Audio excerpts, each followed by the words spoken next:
The words hung in the oppressive silence of the room, heavy and suffocating. Daughter-in-law. My mind reeled, trying to grasp the impossible reality of what he was saying. This creature, this ancient cold being of marble skin and blood-red hunger, was the father of the two most vital, vibrant men I had ever known. Yet, I couldn't deny the evidence burning in his gaze. Those amber eyes. They were the exact shade of Alex's when his wolf was near the surface, identical to the haunted depths of Adrian's.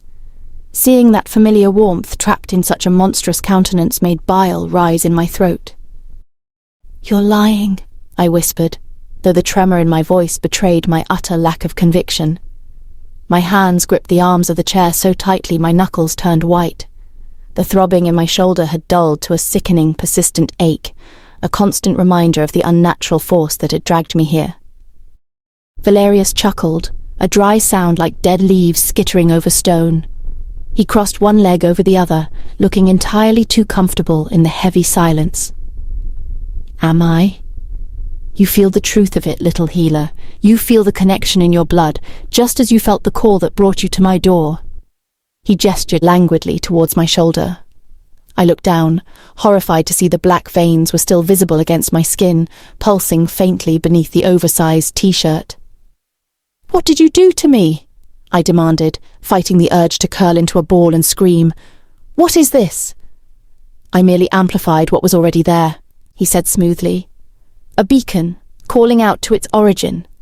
Your gift is rare, Liyah.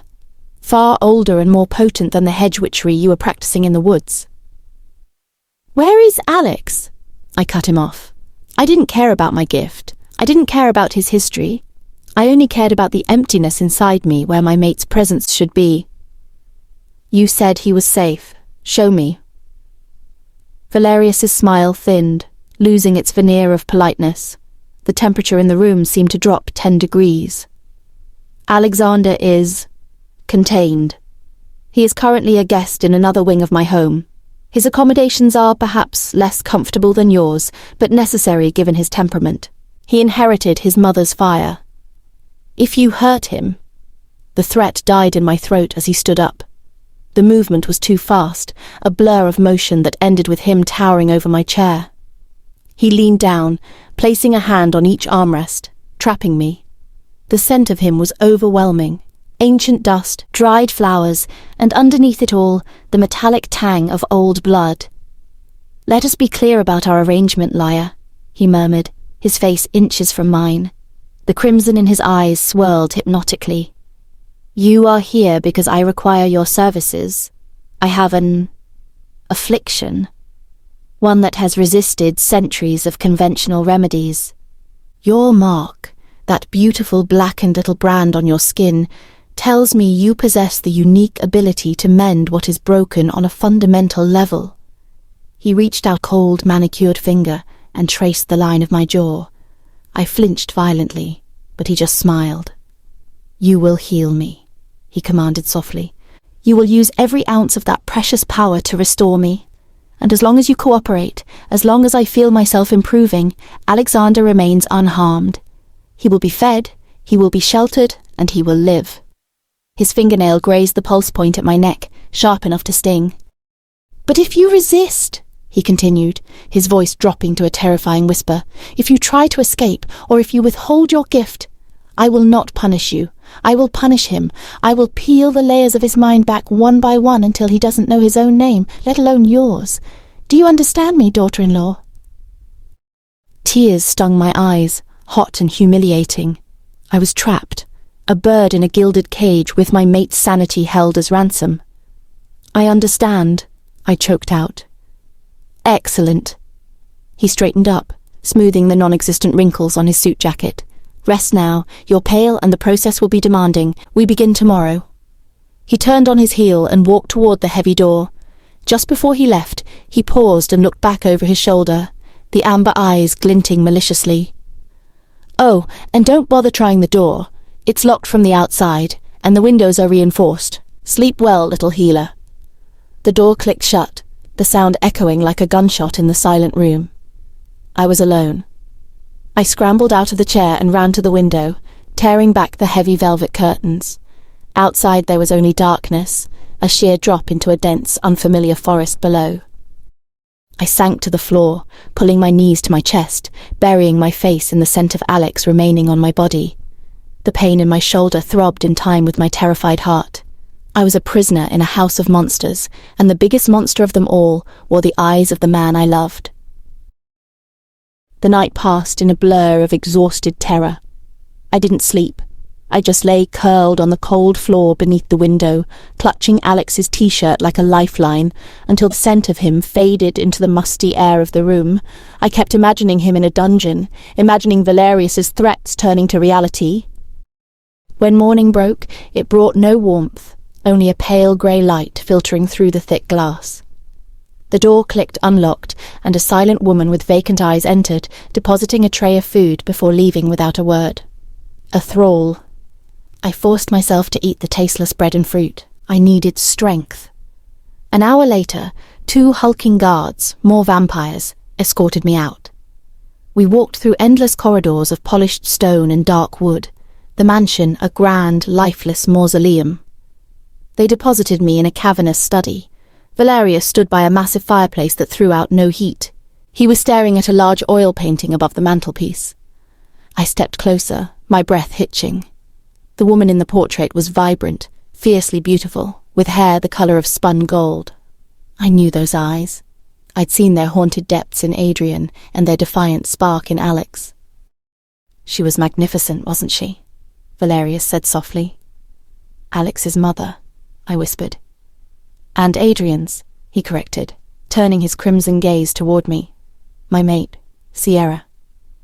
My blood ran cold. Your mate? But she was a wolf. That's forbidden.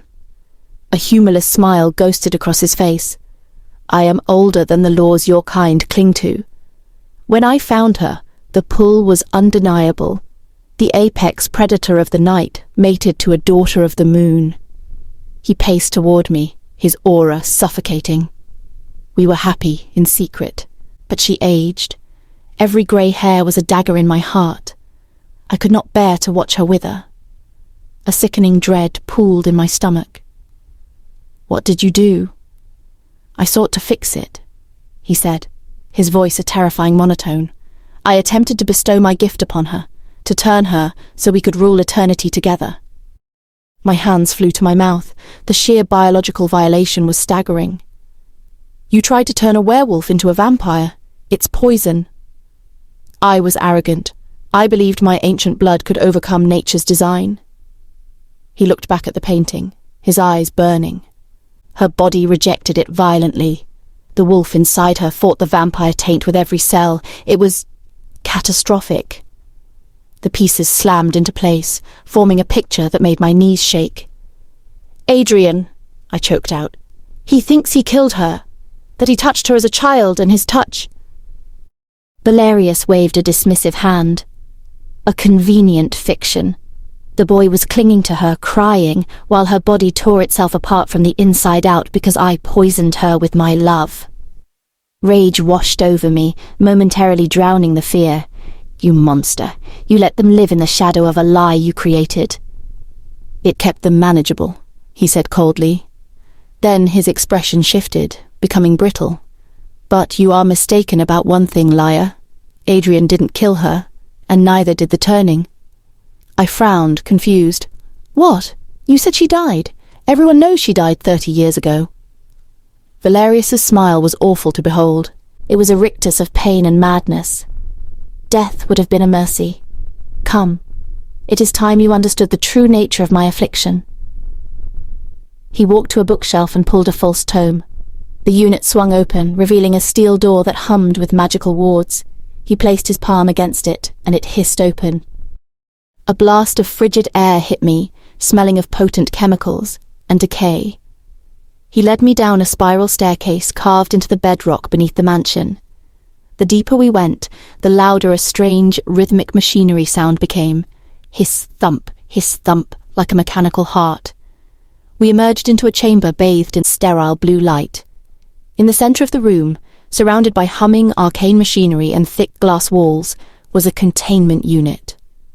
I walked toward it, drawn by horrified curiosity. When I looked through the glass, a scream tore from my throat, but I clamped my hand over my mouth to stifle it. It was Sierra, but not the vibrant woman from the painting. The creature in the tank was suspended in a thick, translucent gelatin. Her body was naked, emaciated, skin stretched impossibly tight over her bones. But it wasn't skin anymore.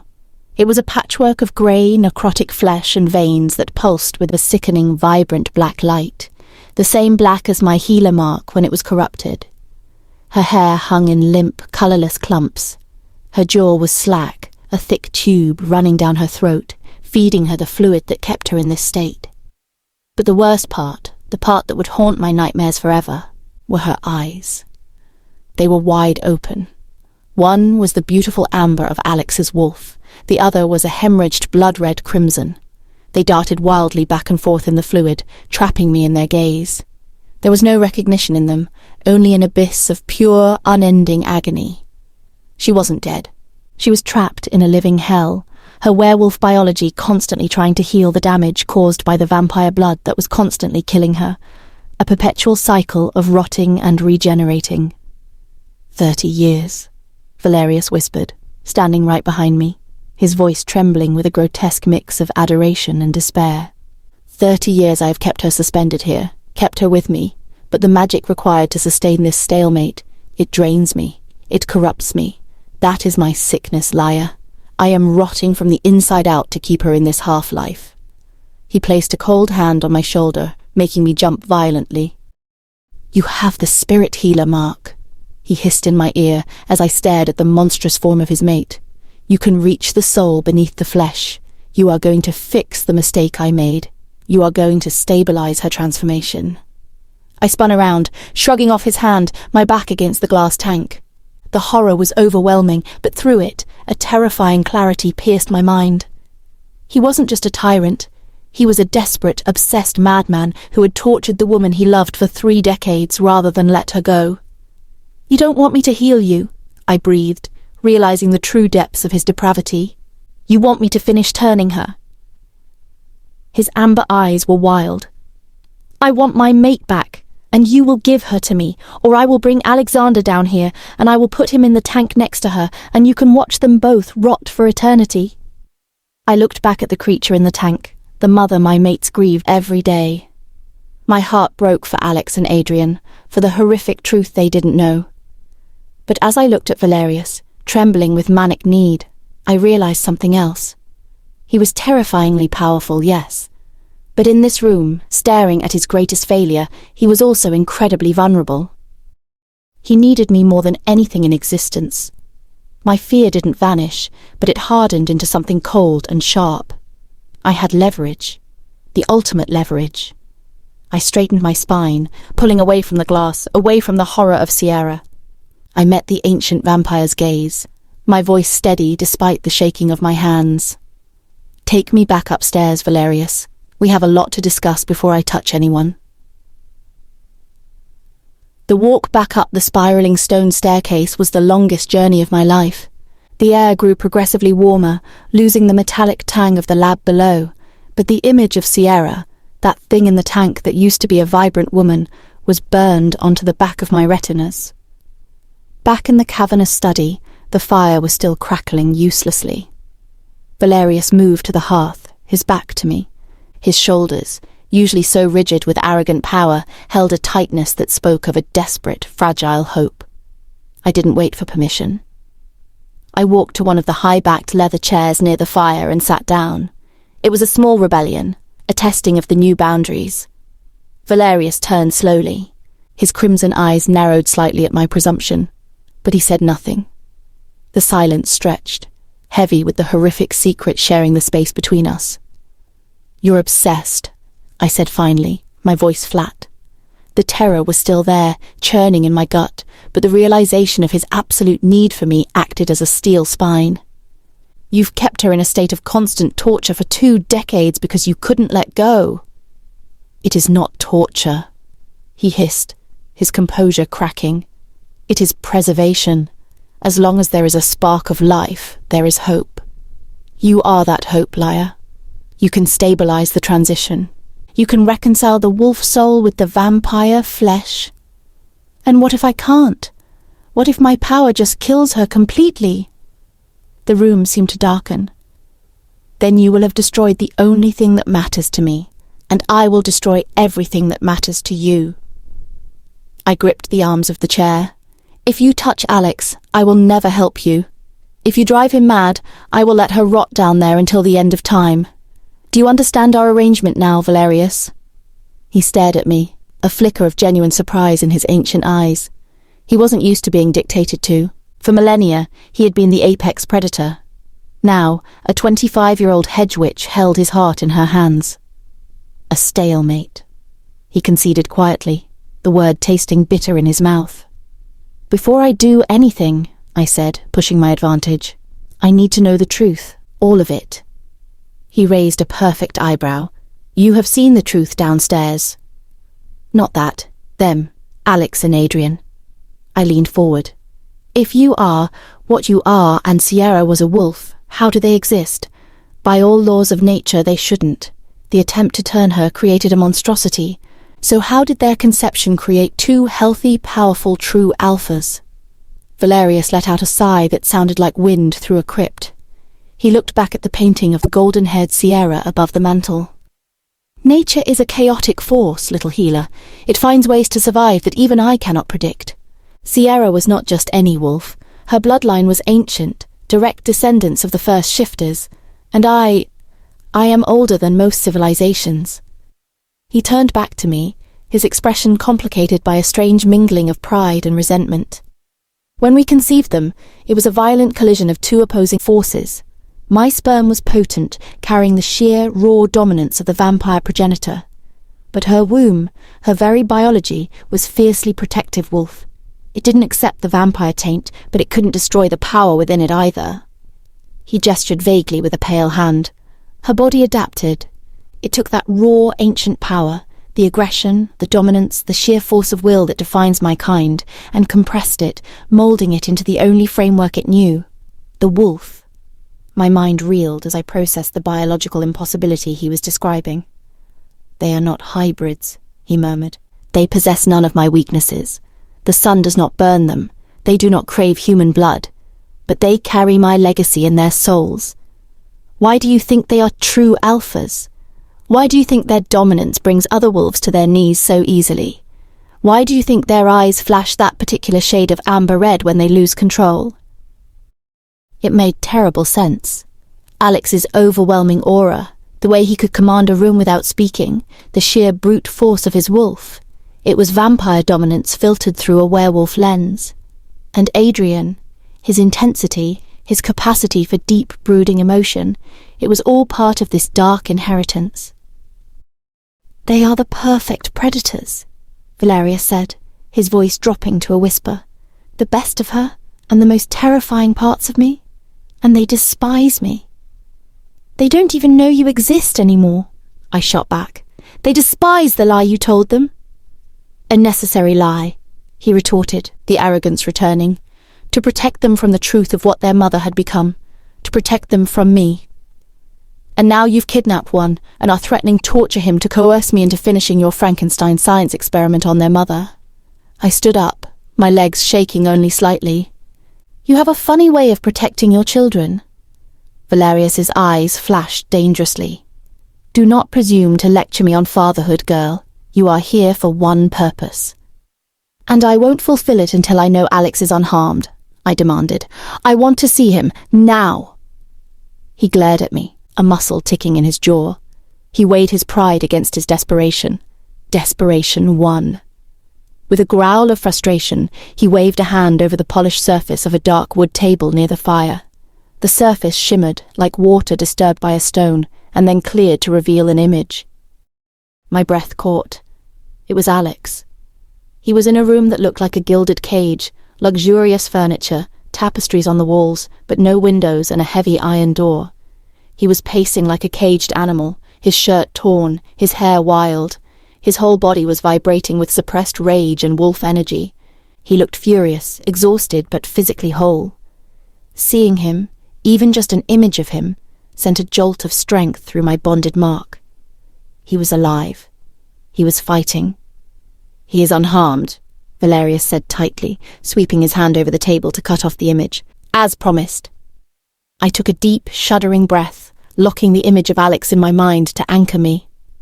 "Okay," I said, turning back to the ancient monster who was, impossibly, my father-in-law. "We have a deal. I will examine Sierra. I will use my gift to see if there is anything left of the woman in the painting inside that shell." Valerius took a step toward me, his eyes burning with frantic hope. I held up a hand, stopping him. "But hear me, Valerius. I am doing this for Alex and Adrian, to see if their mother can be saved from the hell you put her in, not for you. And if I determine that finishing the transition will only trap her soul in a monster forever, then I won't do it, no matter what you do to me." He studied me for a long, agonizing moment, the predator assessing its prey, realizing the prey had grown teeth.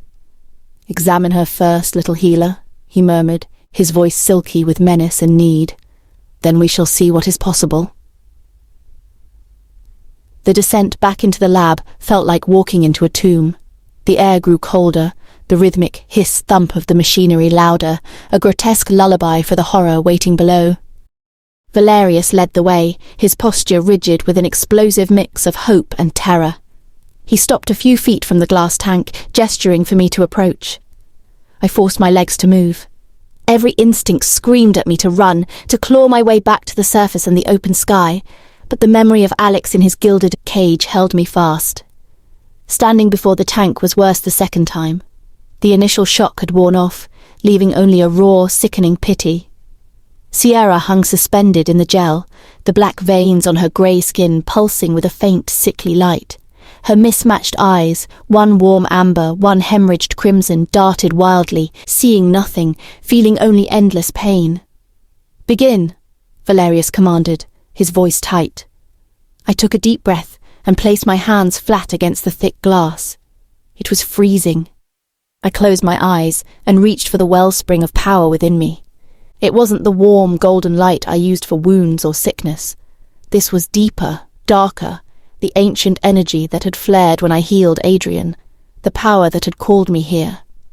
It flowed out of me, a current of cool energy pushing through the glass and the dense gel, seeking the essence of the creature suspended inside.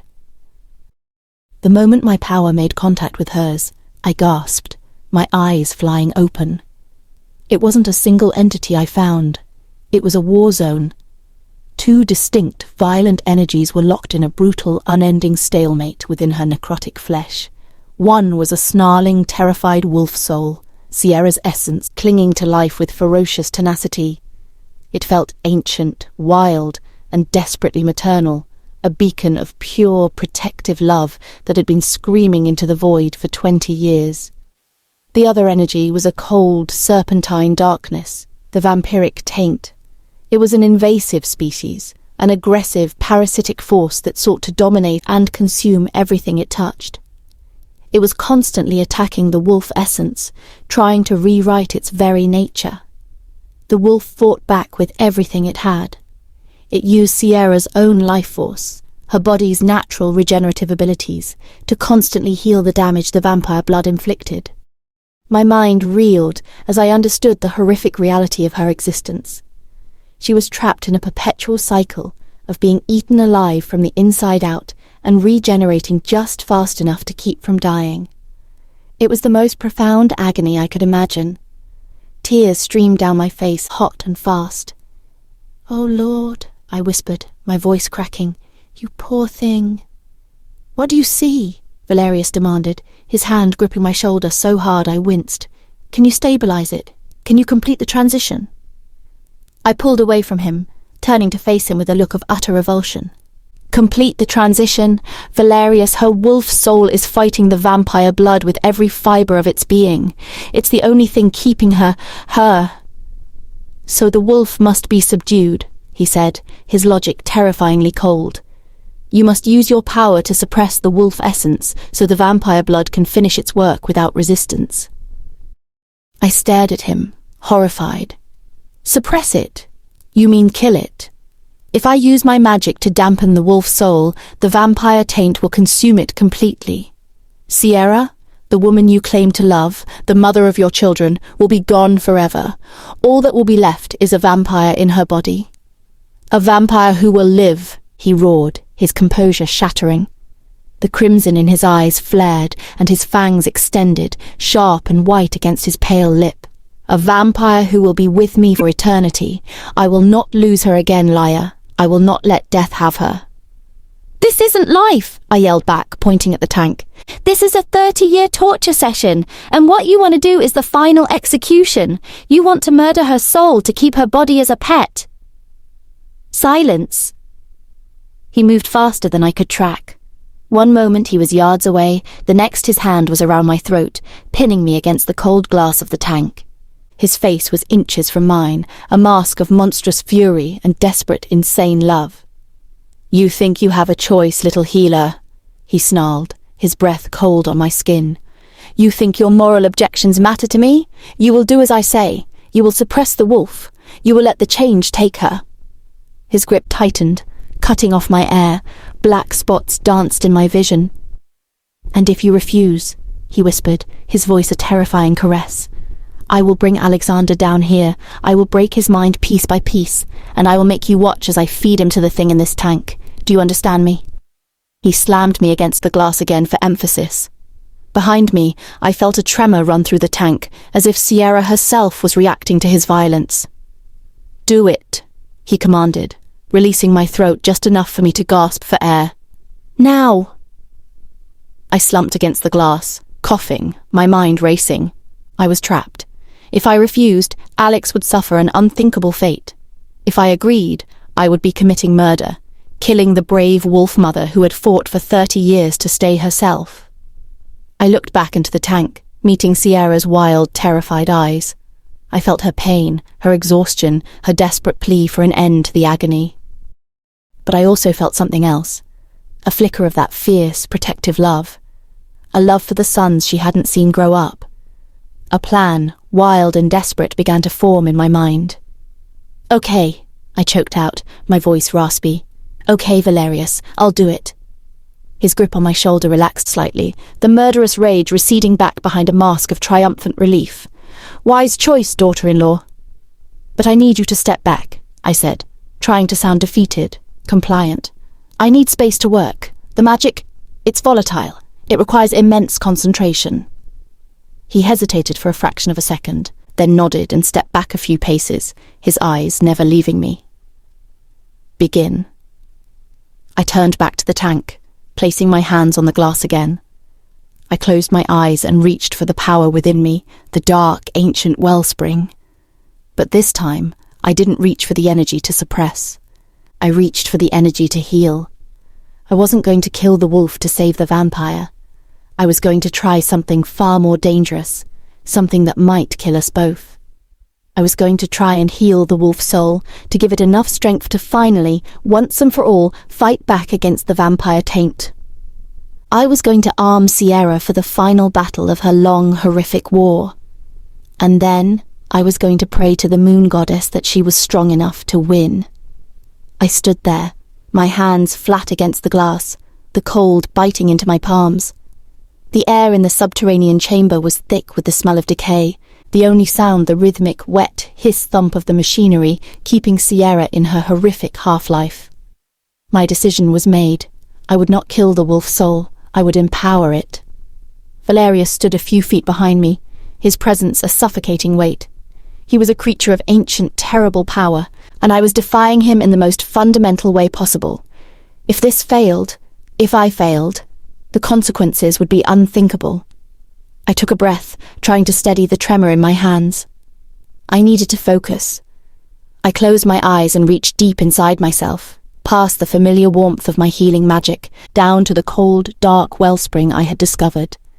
It was the power that had flared when I first touched Adrian, the power that had been twisted by the forced healing of Nora's mother.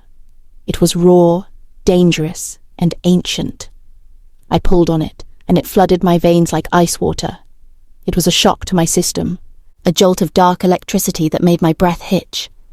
I imagined the wolf soul within Sierra, that fierce, terrified, loving mother who had been fighting a losing battle for 30 years.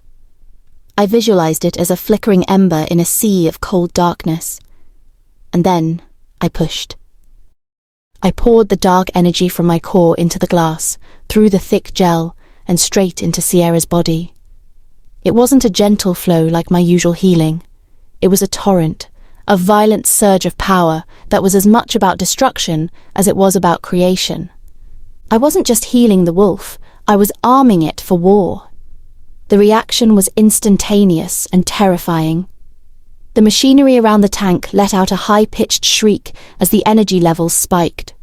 The lights in the chamber flickered and died, plunging us into a gloom illuminated only by the sickening pulses of light from the tank and the faint, sickly glow of the control panels.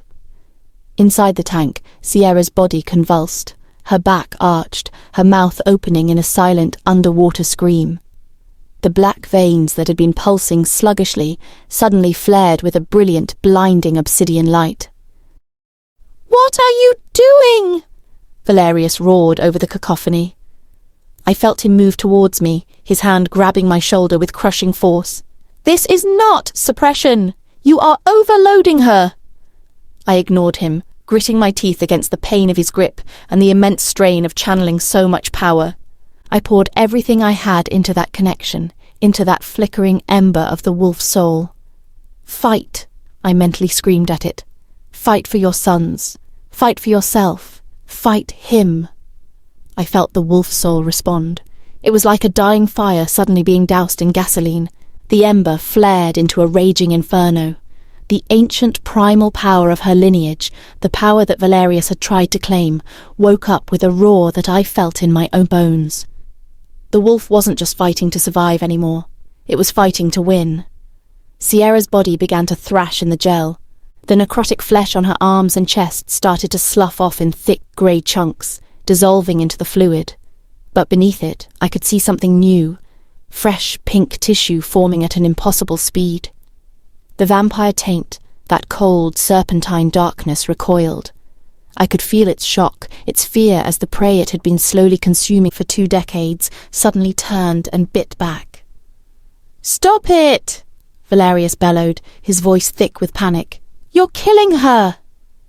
He tried to pull me away from the tank, but I was anchored by the sheer force of the energy flowing through me. It was like trying to pull a lightning rod out of a storm. "No!" I gasped, sweat dripping into my eyes. "I'm saving her!" Inside the tank, the battle was reaching its climax. The vampire taint, realizing it was losing, launched a desperate all-out attack.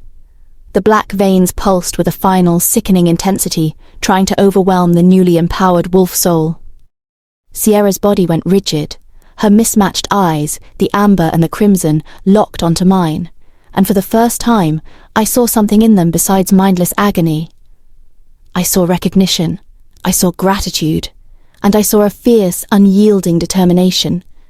She opened her mouth again, and this time a sound escaped the tank, a low, guttural growl that vibrated through the floor and shook the very foundations of the room. It was the sound of a true alpha, a primordial queen reclaiming her throne. The growl built in intensity, becoming a deafening roar. The glass of the tank began to spiderweb with cracks. "It's going to blow!" I yelled, the realization piercing the fog of my concentration. Valerius finally seemed to understand what was happening.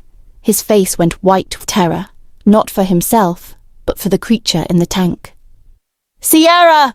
he screamed, throwing himself at the glass as if he could hold it together with his bare hands. The roar reached a crescendo, a sound that was both wolf and something else entirely, something ancient and powerful and utterly terrifying. The glass exploded outwards.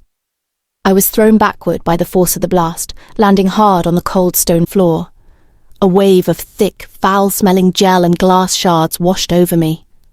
I shielded my face with my arms, gasping for air. The room was plunged into silence, save for the dying whine of the overloaded machinery and the sound of dripping fluid. I lay there for a moment, stunned, my body screaming in protest. Slowly, I pushed myself up onto my elbows, blinking the gel from my eyes. The tank was gone. The machinery was a smoking ruin, and in the centre of the devastation, on the wet floor, lay a figure. It was a woman. She was naked, curled on her side, her golden hair plastered to her face and back. Her skin was pale, but it was whole, no grey rot, no black veins. She was thin, but not the skeletal creature from the tank. She was breathing, deep, shuddering gasps that racked her entire body. Valerius was already at her side, falling to his knees in the muck. He reached out a trembling hand, hovering over her shoulder, afraid to touch her. "Sierra?" he whispered, his voice broken. "My love?" The woman stirred. Slowly, painfully, she pushed herself up. She sat back on her heels, her head bowed, her golden hair hiding her face. She took a deep, ragged breath, then another, and then she slowly raised her head. Valerius gasped, stumbling back as if he'd been struck. I scrambled backward on my hands and knees, my heart pounding in my throat. It was Sierra. It was the woman from the portrait, beautiful and vibrant. But her eyes, they were open, staring straight ahead. Both of them were a brilliant, glowing amber. And as she looked at Valerius, her lips peeled back in a snarl, revealing a set of fully formed, gleaming white wolf fangs. Adrian's point of view. 3 days. 72 hours of agonizing, suffocating silence. I stood in the center of the makeshift war room we'd established in the pack house library, staring at a sprawling map of East Africa spread across the oak table. My phone sat next to it, mocking me with its stillness. "Try them again," I commanded, my voice roughened by lack of sleep. Seth, dark circles under his own eyes, hit redial on the satellite phone for what had to be the 100th time. He held it to his ear, waited, and then shook his head grimly as he lowered it. Straight to voicemail, both of them, just like the last 50 times. I slammed my fist onto the table, making the map jump. A hairline crack zipped across the polished wood beneath my knuckles. "Damn it, Alex! What game are you playing?" When Seth had first delivered Alex's message, that they were making an emergency run to Ethiopia to secure Liyah's family against Dante's threats, it had made sense. It was exactly the kind of impulsive, overprotective alpha move Alex would make. He'd told Seth they'd be in and out, a quick extraction. I'd bought it. I'd stayed behind, minding the territory, fighting the urge to follow them, telling myself they just needed time. But 24 hours had turned into 48, then 72. No calls when they landed in Addis Ababa. No text confirming Liyah's father was secure. Just a sprawling, terrifying void of silence. And then there was the bond. I rubbed the center of my chest, where a dull, persistent ache had lodged itself since yesterday morning. The severing of our brotherhood years ago had left the bond dormant, a numb scar, but now it was throbbing like an infected wound. It wasn't clear communication. It was static, a churning maelstrom of distance, interference, and something else. Something dark. Through the noise, I could feel spikes of emotion that weren't mine. Rage, disorientation, and underneath it all, a profound, drowning despair that tasted like ashes in the back of my throat. "They aren't in Ethiopia," I said quietly, the realization settling over me like a lead weight. "They never made it." "Adrian, we don't know that," Seth tried to reason, though he looked just as unconvinced. "Cell service over there can be spotty, maybe—" "No," I cut him off, turning away from the useless map. "I feel him, Seth. He's not halfway around the world. He's trapped, somewhere dark. He's furious and he's terrified." I swallowed hard, admitting the thing that scared me most. I've never felt Alex terrified before. The library door creaked open, and Mark poked his head in. "Adrian, the new guy Jax, the one from Dante's pack, he says he needs to talk to you. Says it's about the Alpha."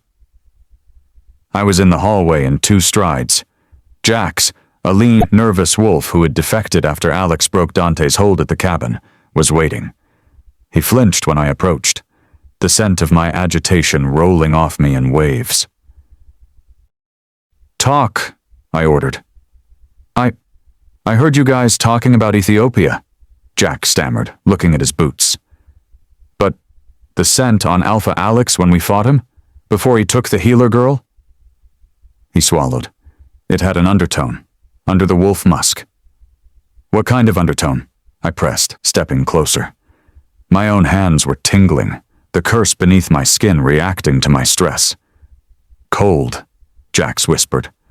"Like old stones and dead things. We used to smell it on Dante sometimes, after he'd gone to meet with his benefactor. The one who gave him the orders to take the healer." My blood ran cold. The vampire. The ancient enemy our father had warned us about in hushed tones. The creature that was supposed to be extinct. "Where did Dante meet this benefactor that wasn't his father?" I demanded, my voice low and dangerous.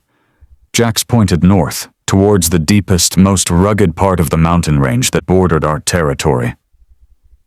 "There's an old estate up there, hidden in a valley that gets no sun. We were forbidden to go near it. They say people go in, but they don't come out." The puzzle pieces slammed together, forming a horrifying picture. The Ethiopia story had been a ruse, either planted by Alex to keep me safe, or, more likely, forced upon him before he was taken. They weren't thousands of miles away.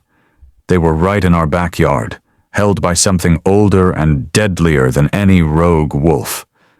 A sudden, violent spasm of agony ripped through my chest, a phantom echo of Alex's pain. It fairly brought me to my knees. He was hurting. Badly. "Get Mark and Theo," I growled at Seth, straightening up and fighting back the phantom pain. "And Jax, you're coming with us as a guide. We leave in 10 minutes. "Adrian," Seth said, his voice filled with warning. "If it is a vampire, we aren't equipped for that. We need a plan." "We don't have time for a plan," I snapped, my eyes flashing toward the window where the sun was beginning to set. Darkness was coming. The vampire's time. "My brother and my mate are out there in the hands of a monster. We're going to get them back." I looked down at my hands, flexing my fingers. The familiar electric hum was there, the deadly potential that I had spent my life fearing. Liyah had started to show me it could be controlled, that I wasn't just broken. Now I had to believe her. I had to master it. Because if what Jax said was true, my curse might be the only weapon we had against something that was already dead.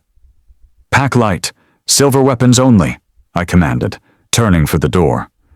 "We move fast, and we move silent. Tonight we hunt." We moved in silence, a tight phalanx of shadows slipping through the dense northern woods. We stayed in human form. The thud of paws would be too loud, the scent of 5 shifted wolves too pungent. We needed stealth more than speed right now. Jax led the way, his posture radiating terrified obedience. He was taking us deeper into the untamed wilderness than I had ever ventured, past the boundaries where our pack markers faded and the forest grew ancient and gnarled. The air changed as we climbed in elevation. The familiar smells of pine and loam were replaced by something sterile and cold, like the air inside a mausoleum. There was no underbrush here, no bird song, just dead silence in the looming shadows of centuries-old trees. My chest ached incessantly. The bond with Alex, reawakened after years of dormancy, was a raw nerve. It wasn't providing clear thoughts, just a constant, low-frequency hum of distress that spiked randomly into blinding flares of agony. "Where are you?" I sent the thought out into the void, pushing it along the frayed connection. "We're coming. Hold on." There was no reply, just another wave of nauseating dizziness that I grit my teeth against. Every step drew me closer to the source of that pain, and with every step, the dread in my gut grew heavier. And then there was the other fear. I looked down at my gloved hands in the dim moonlight filtering through the canopy. The tingling was constant now, a buzzing swarm of hornets just beneath the skin. My curse. My lethal touch. I had spent a lifetime avoiding contact, terrified of the destruction I carried. Liyah had been the first to touch me without fear, the first to suggest this burden might be something else. But Liyah wasn't here, and we were walking into a fight where hesitation would mean death. "We're close," Jax whispered, stopping abruptly. He pointed through a break in the trees. "The valley is just over this ridge." A sudden, violent spasm ripped through the bond, so intense I stumbled, grabbing a tree trunk for support. It wasn't just pain this time. It was a tidal wave of fury and a terrifying, feral madness. Alex was losing control.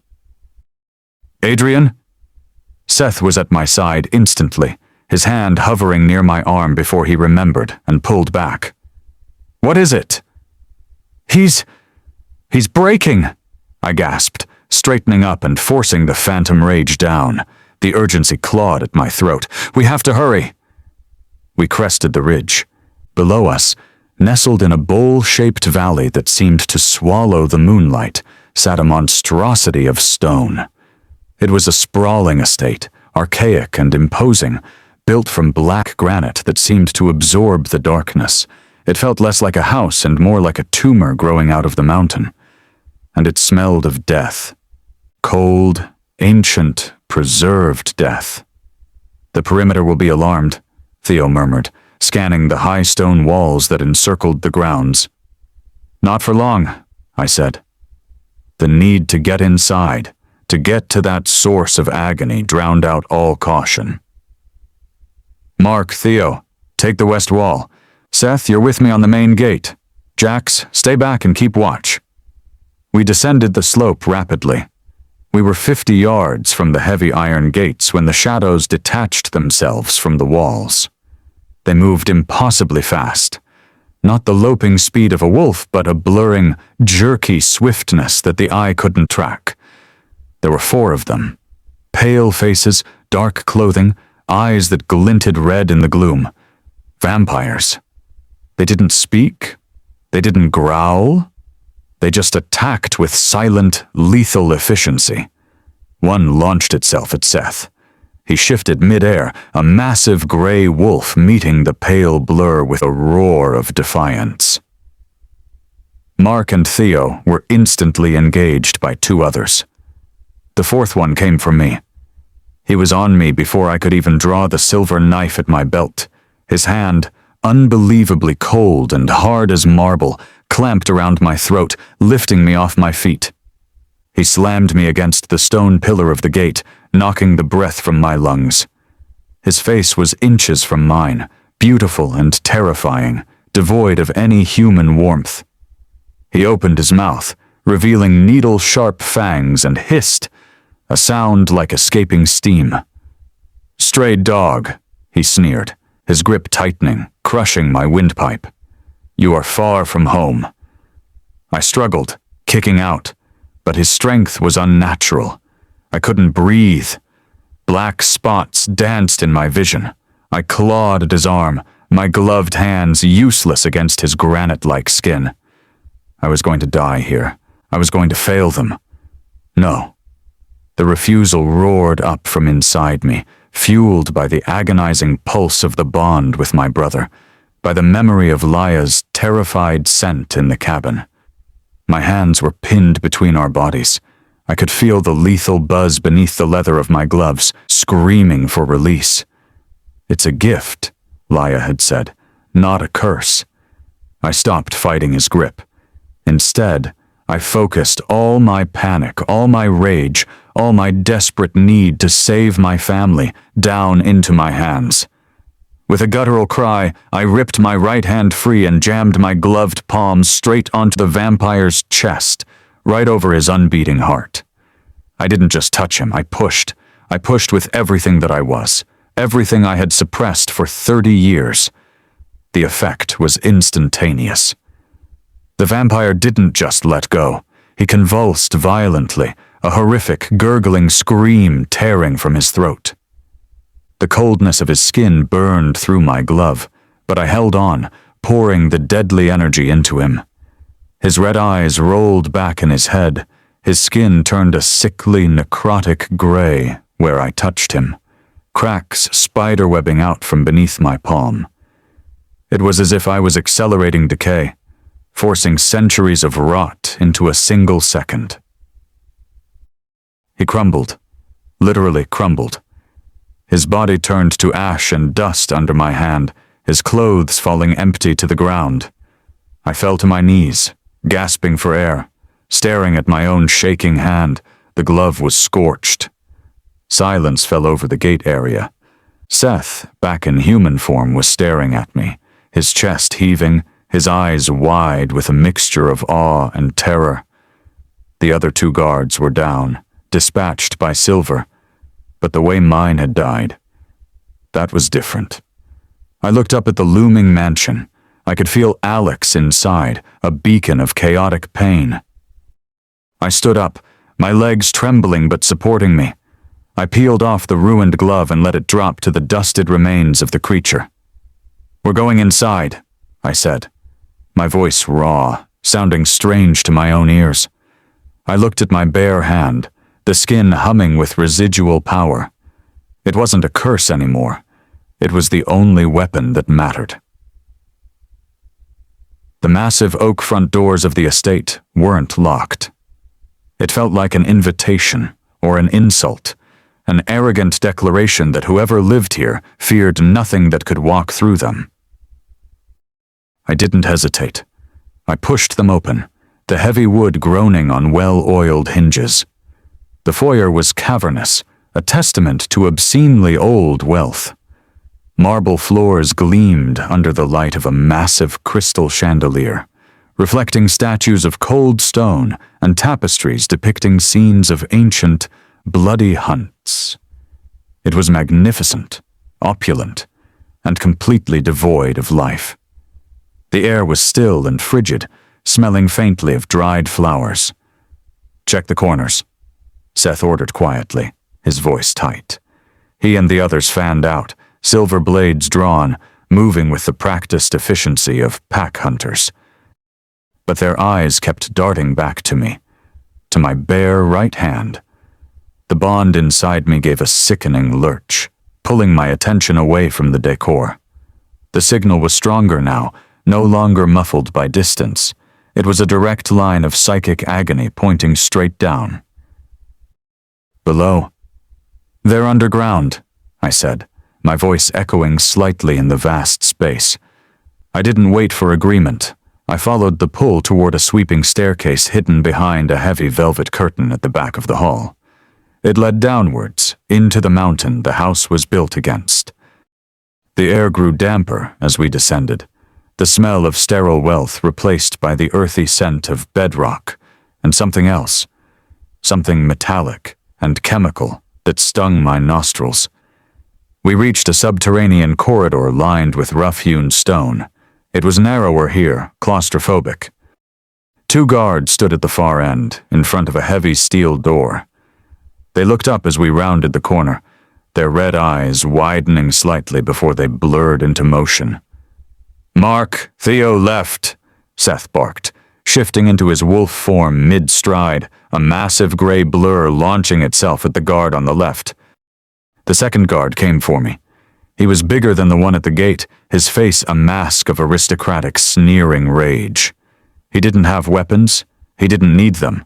His speed was his weapon. He closed the distance in a heartbeat, his clawed hand raking toward my throat. I didn't try to dodge. I stepped into the attack. I caught his wrist with my left hand, my gloved hand. It was like grabbing a steel bar. He snarled, surprised by the strength of my grip, and raised his other hand to strike. Before he could, I slapped my bare right palm onto the side of his neck. The reaction was instant. The snarl died in his throat, replaced by a choked gurgle. I felt the same sensation as before. A massive discharge of energy pouring out of me and into him. It was addictive, it felt right. His marble-hard skin softened, grayed, and then began to flake away under my touch like burnt paper. The decay spread instantly across his face, eating away the pale flesh, revealing bone that turned to dust seconds later. I let go, and the remaining collapsed into a heap of ash and empty clothes on the stone floor. Silence fell in the corridor, save for the heavy panting of Seth in wolf form standing over the body of the first guard, whose chest was a ruin of silver-inflicted wounds. Seth looked at the pile of dust at my feet, then up at me. His golden wolf eyes held a profound, terrified questioning. "Don't," I said harshly, reading the fear in his posture. "We don't have time for fear. Not mine, and not yours." I stepped over the remains of the vampire and approached the steel door. The pull from the bond was deafening now. Alex was right on the other side. The rage I felt through the connection was titanic, a chaotic storm of alpha fury batting against something sluggish and confusing, drugs maybe, or some vampire mind trick. But beneath the rage, I felt the other presence. Liyah. Her signal was fainter, terrified, and overwhelmed with pain. I didn't bother trying the handle.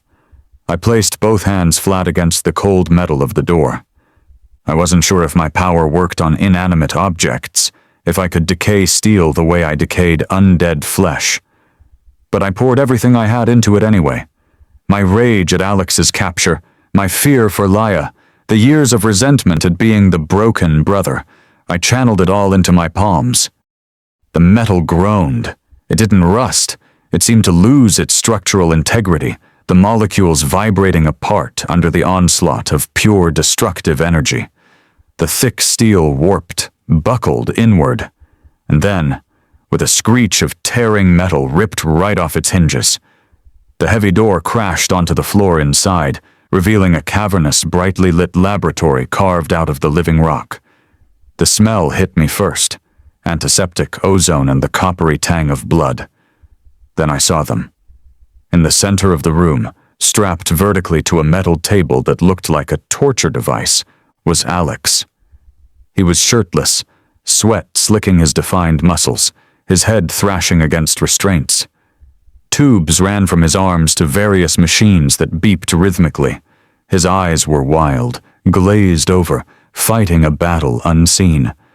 And in a corner, crumpled on the floor near a large glass tank filled with bubbling green liquid, was Liyah. She was curled into a ball, her hands pressed over her ears as if trying to block out the world. When the door crashed down, she looked up. Her beautiful face was streaked with tears, her eyes wide with terror. "Adrian?" she whispered, her voice cracking. I stepped into the room, the hum in my hands itching for a new target. We had found them. Now came the hard part. Seeing my brother, the immovable object, the unstoppable force, strapped vertically to a metal table felt like a punch to the gut. He was soaked in sweat, his muscles straining against thick leather restraints. His eyes were open but unfocused, rolling wildly. A low, guttural sound tore from his throat, half growl, half moan. They had drugged him, damped down his alpha mind, but his body was still fighting. "Adrian!" Liyah's voice was a ragged squeak.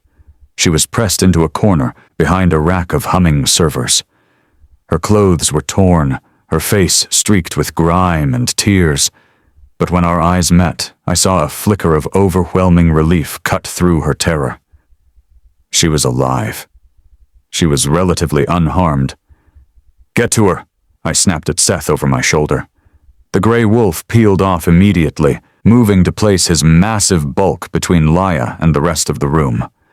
I turned my attention to the only other moving thing in the lab. A man stood near a complex console of monitors, watching our entrance with an expression of mild, scholarly interest. He was impeccably dressed in a tailored suit that seemed absurd in this dungeon. He had silver hair swept back from a face that was ageless, unlined, yet radiating an aura of ancient, cold power. But it was his eyes that stopped me cold. They were amber, the exact same shade as Alex's wolf eyes. He didn't seem remotely afraid of the 3 enraged werewolves or the man who had just disintegrated his door. "Let them go," I grated out, raising my bare right hand. The skin was gray and crackling with necrotic energy. "Or I will do to you what I did to your guards. I'll turn this whole mountain to dust with you inside it." The vampire smiled. It wasn't a predatory sneer like the guards outside. It was something far worse. It was a genuine, almost affectionate smile. "Impressive," he said, his voice a smooth baritone that seemed to wrap around my mind. "Very impressive. You inherited more than I expected, Adrian." I froze. The hum in my hands faltered for a second. "What?" He stepped away from the console, walking slowly toward me with a predator's fluid grace. The wolves tensed, ready to spring, but I held up a hand to stay them. "I've watched you for years, of course," the vampire said casually, "struggling with your curse, hiding your hands, hating yourself. It was disappointing. I thought the wolf blood had diluted my gift too much." He glanced at the ruined door. "I see I was wrong. You just needed the right motivation." "Who are you?" I demanded, my voice shaking with a mixture of rage and a sudden sickening dread. He stopped 10 feet from me, those familiar amber eyes boring into mine. "So impatient," he murmured. "Just like your mother." He paused, letting silence stretch until it was screaming. "Hello, Adrian. I am Valerius." He tilted his head. "I am your father." The world seemed to tilt on its axis. The air rushed out of my lungs. "No," I whispered. The denial was automatic, desperate. "My father was Alpha Lucian of the Redwood Pack. He died 30 years ago. Lucian was a placeholder, a cuckold who raised another male's offspring because he was too weak to challenge Sierra," Valerius said with utter disdain. He gestured toward Alex, thrashing on the table. "Look at him. Look at yourself. Did you never wonder where that power came from? Where that darkness inside you was born? It wasn't from some second-rate werewolf alpha." I looked at Alex.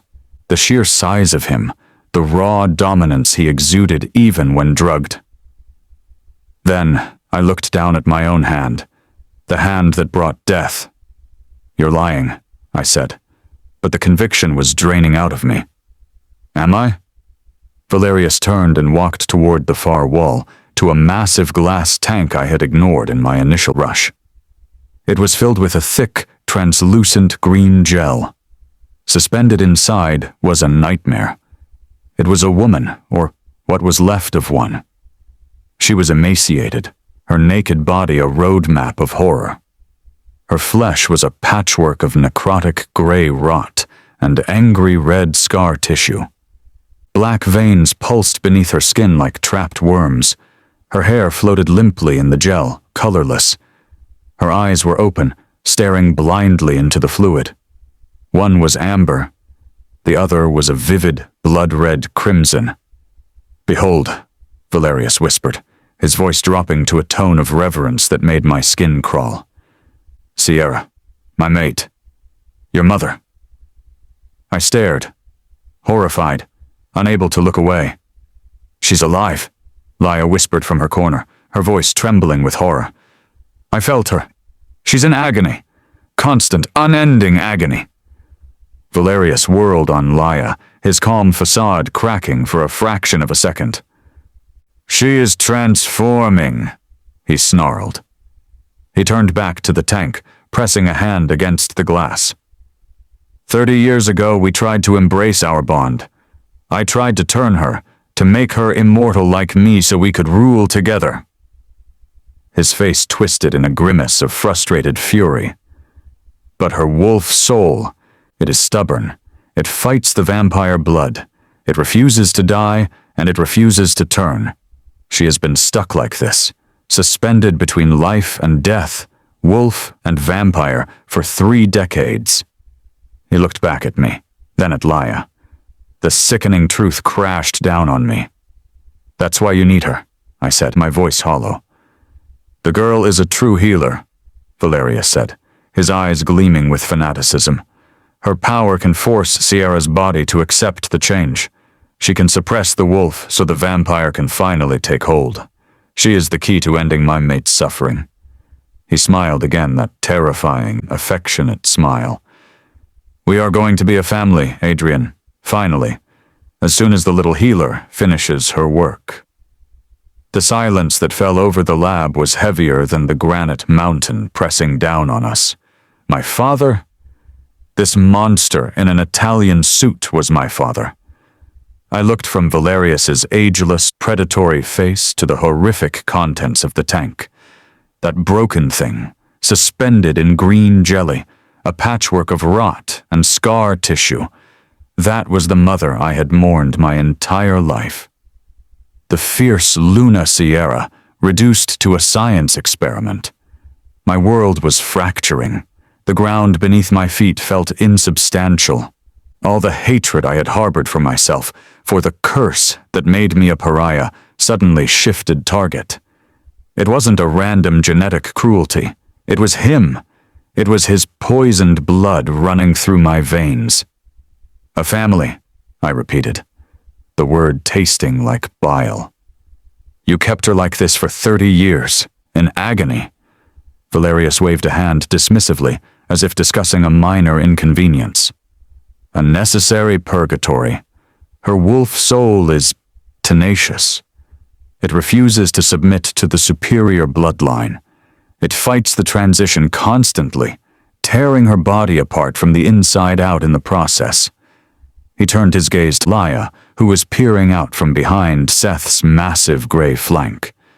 The sheer hunger in the vampire's eyes made my blood run cold. But now, we have the solution, Valerius murmured, taking a step toward her. The three wolves bristled, a collective snarl vibrating through the room. I stepped forward, placing myself between him and Liyah, raising my right hand. The necrotic energy buzzed beneath the skin, eager and hungry. Another step, and I find out if you crumble like your guards did, I threatened. My voice was steady, despite the chaos in my mind. Valerius paused, eyeing my hand with a mixture of wariness and twisted pride. You might kill me, Adrian. Perhaps, but not before I tear out the throat of your little healer's mate over there. He gestured casually toward the metal table. Alex? My breath hitched. I had almost forgotten him in the tidal wave of revelations. Alex was still thrashing weakly against the straps, his eyes rolling, a low groan escaping his lips. Valerius had us. He knew it. The hum in my hand didn't diminish, but I didn't move.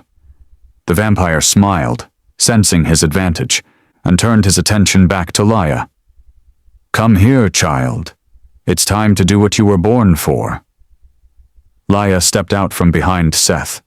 She was shaking, her face pale beneath the grime, but her jaw was set.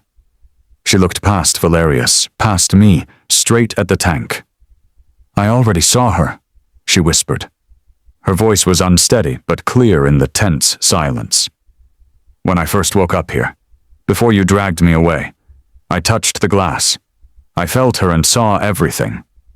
Valerius raised an eyebrow. Did you? Then you know the magnitude of her suffering? I know that she's fighting a war inside her own body, Liyah said, her voice gaining strength. She looked at Valerius with undisguised revulsion. You said her wolf soul is stubborn. You're wrong. Her wolf soul is heroic. It's the only thing keeping your filth from consuming her completely. For 20 years she's been holding the line. Valerius's calm veneer cracked, his upper lip curled back, revealing those needle-sharp fangs. Watch your tongue, girl.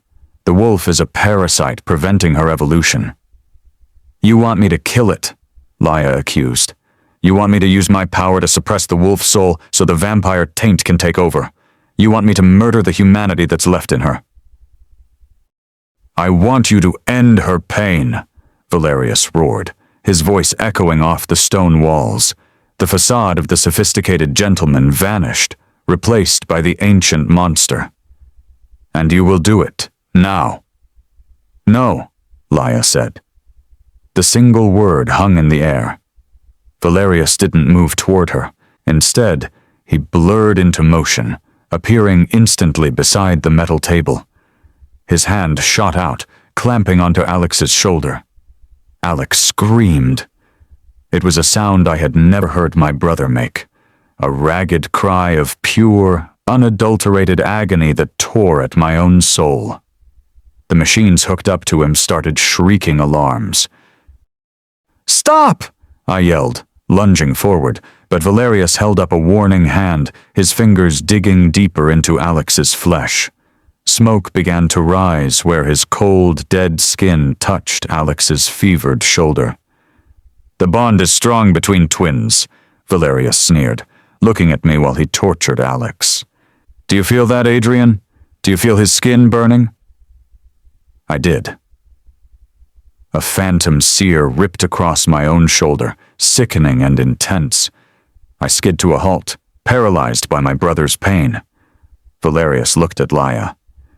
"The mate bond is even stronger, isn't it? How long do you think his mind will last if I really start to take him apart? A minute? Maybe 2 before he's just a drooling husk?" Liyah was sobbing now, her hands over her mouth, her eyes fixed on Alex's writhing form. "Please," she begged. "Please stop. Don't hurt him." "Then do your job," Valerius hissed, releasing Alex. My brother slumped back onto the table, gasping, sweat pouring off him. Valerius pointed to the tank. "Suppress the wolf. Let the vampire rise. Do it, and I let the boy live. Refuse, and I will peel the skin from his bones while you watch." Liyah looked at me. Her eyes were swimming in tears, full of terror and apology. She seemed broken, defeated by the monster's cruelty. "Okay," she whispered, her voice dead. "Okay, I'll do it. I know what to do." She began to walk slowly toward the towering glass tank. Valerius watched her with triumphant smugness. I watched her with devastation. We had come all this way just to be forced to help this monster create another abomination. But as Liyah passed me, for just a fraction of a second, her eyes met mine. Beneath the tear-filled terror, beneath the despair, I saw something else flicker. It was the same look she'd had when she grabbed the hot iron in Dante's cave. A spark of absolute, desperate defiance. She wasn't defeated. She was planning something. I didn't know what it was. I didn't know if it would work. But as she approached the horrifying visage of my mother trapped in the glass, I knew one thing. Liyah wasn't going to help Valerius. She was going to try to burn his whole world down. The air in the laboratory was suffocating, thick with the copper tang of blood and the stench of ancient, corrupted magic. I watched Liyah approach the tank. Every muscle in my body coiled tight, the hum of necrotic energy in my right hand a constant, maddening itch. Valerius watched her too, his expression one of arrogant triumph. He believed he had broken her. He believed he had won. Liyah stopped inches from the glass. Inside, the suspended horror that was my mother floated, her mismatched eyes staring blindly. Liyah raised both hands and pressed them flat against the cold surface. "Do it," Valerius commanded, his voice thick with anticipation. "Suppress the beast. Free her." Liyah didn't look at him. She looked past the rotting flesh of the thing in the tank, deep into its single amber eye. "No," she whispered. Then, she shoved. It wasn't a physical shove. It was a tidal wave of pure, raw energy. But it wasn't the dark, oppressive power Valerius wanted. The lab suddenly flooded with blinding white light that radiated from her palms, searing through the green gel. Inside the tank, Sierra screamed. It was a sound muffled by fluid, but it vibrated through the floorboards, a primal roar of reawakening agony. The black veins on her body pulsed violently, but instead of receding, They seemed to engorge. The crimson eye dimmed, while the amber wolf eye flared with sudden, terrible life. Liyah wasn't suppressing the wolf. She was supercharging it. She was giving it the strength to fight back against 30 years of vampire dominance. "You little wretch!" Valerius's roar shook the foundations of the room. The sophisticated facade evaporated completely, leaving only a millennia-old monster in its place. He moved faster than I could track. One moment he was by the console, the next he was at the tank. He backhanded Liyah with force enough to crack stone. She flew backward, crashing into a metal supply cart, collapsing to the floor in a daze. "Seth, now!" I bellowed. The three wolves charged, but Valerius was an elder. He was beyond anything we had ever fought. He didn't even turn fully. He just lashed out with blinding speed, catching Seth mid-air and throwing the massive gray wolf across the room like a stuffed toy. Seth hit the wall with a sickening crunch and slumped to the floor, whimpering. Mark and Theo hesitated, their primal instincts warring with the sheer aura of death Valerius exuded. Valerius ignored them. He stalked toward Liyah, who was trying to push herself up, blood trickling from her lip. "You ruined it," Valerius hissed, his face contorted into a mask of inhuman rage. "You ruined everything. If you won't fix her, then you will fix me." He grabbed Liyah by the throat, lifting her off her feet with one hand. Her toes scrabbled uselessly against the floor. "I have lived too long with this divided blood," Valerius snarled, his eyes burning into hers. "The wolf blood weakens the vampire's purity. It constantly wars within me. You have the power to harmonize flesh, little healer. You will burn out the wolf taint in my own veins and give me true perfection." He slammed his free hand against the healer's mark on her shoulder. Liyah's scream was the worst sound I had ever heard. It wasn't just pain. It was a soul-deep violation. Visible ripples of energy began to flow from her body into his. It was a perverse inversion of healing. He was forcing her gift open, using it as a conduit to siphon her very life essence to stabilize his own ancient, corrupted biology. Her skin began to gray instantly. Her struggles weakened. "Alex!" I screamed, looking toward the table. My brother was thrashing, the veins in his neck bulging near bursting point as he fought the leather straps. The sight of Liyah being drained, her life flickering out right in front of him, snapped the last thread of his restraint. With a roar that cracked the glass of the monitors around him, Alex pulled. The thick leather straps didn't just break, they exploded. Metal buckles sheared off, flying like shrapnel. Alex rolled off the table, landing in a crouch. He didn't shift. He was too full of drugs and rage for that, but he didn't need to. His eyes were glowing pure gold, his canines extended. He was a force of nature unleashed. He looked at me for one fraction of a second. In that look, years of rivalry, resentment, and misunderstanding evaporated. There was only shared purpose. Kill him. The thought wasn't spoken, but it slammed into my mind through our bond, clear as a bell. Alex launched himself at Valerius. The vampire turned just in time to receive the full impact of an enraged true alpha. Alex hit him like a freight train, tackling him away from Liyah. They crashed into the main console in a shower of sparks and broken plastic. Liyah dropped to the floor, gasping, her skin deathly pale, her eyes rolling back in her head. I didn't run to her. I couldn't help her right now. The only way to save her was to end him. Alex and Valerius were a blur of violence in the center of the room. Alex was brutally strong, his punches landing with the sound of thunder, tearing Valerius's expensive suit and bruising the immortal flesh beneath. But Valerius was faster, older, and infinitely crueler. He caught Alex's fist, twisting the arm with sickening ease until the bone snapped. Alex howled, but didn't stop, headbutting the vampire in the face, shattering his nose. Valeria snarled, shoving Alex back and driving a clawed hand into Alex's abdomen. My brother doubled over, coughing blood. "Pathetic whelp," Valeria sneered, looming over him. "You have power, but no discipline. I will tear you apart and start over with Adrian." Adrian. He'd forgotten about me.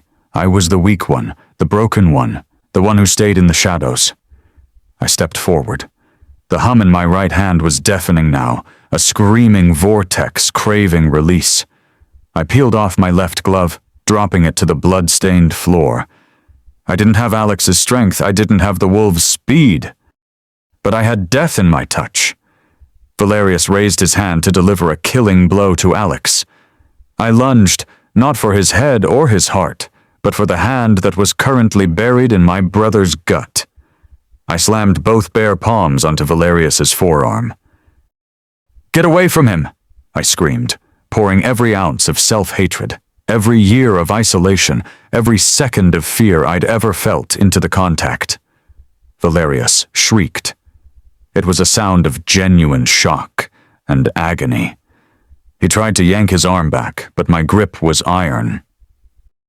When my hands touched his skin, the immortal flesh instantly turned gray, then black.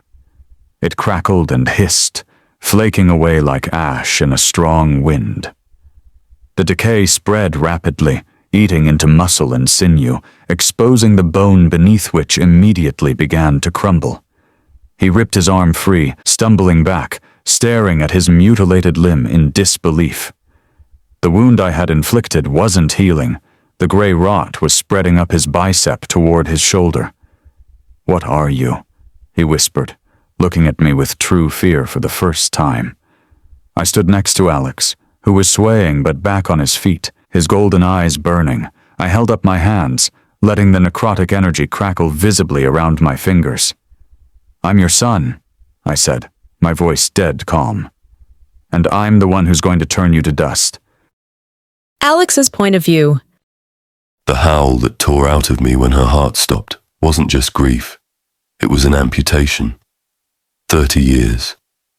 For 30 years, I had mourned a ghost, built a fortress around the empty space where a mother's love should have been.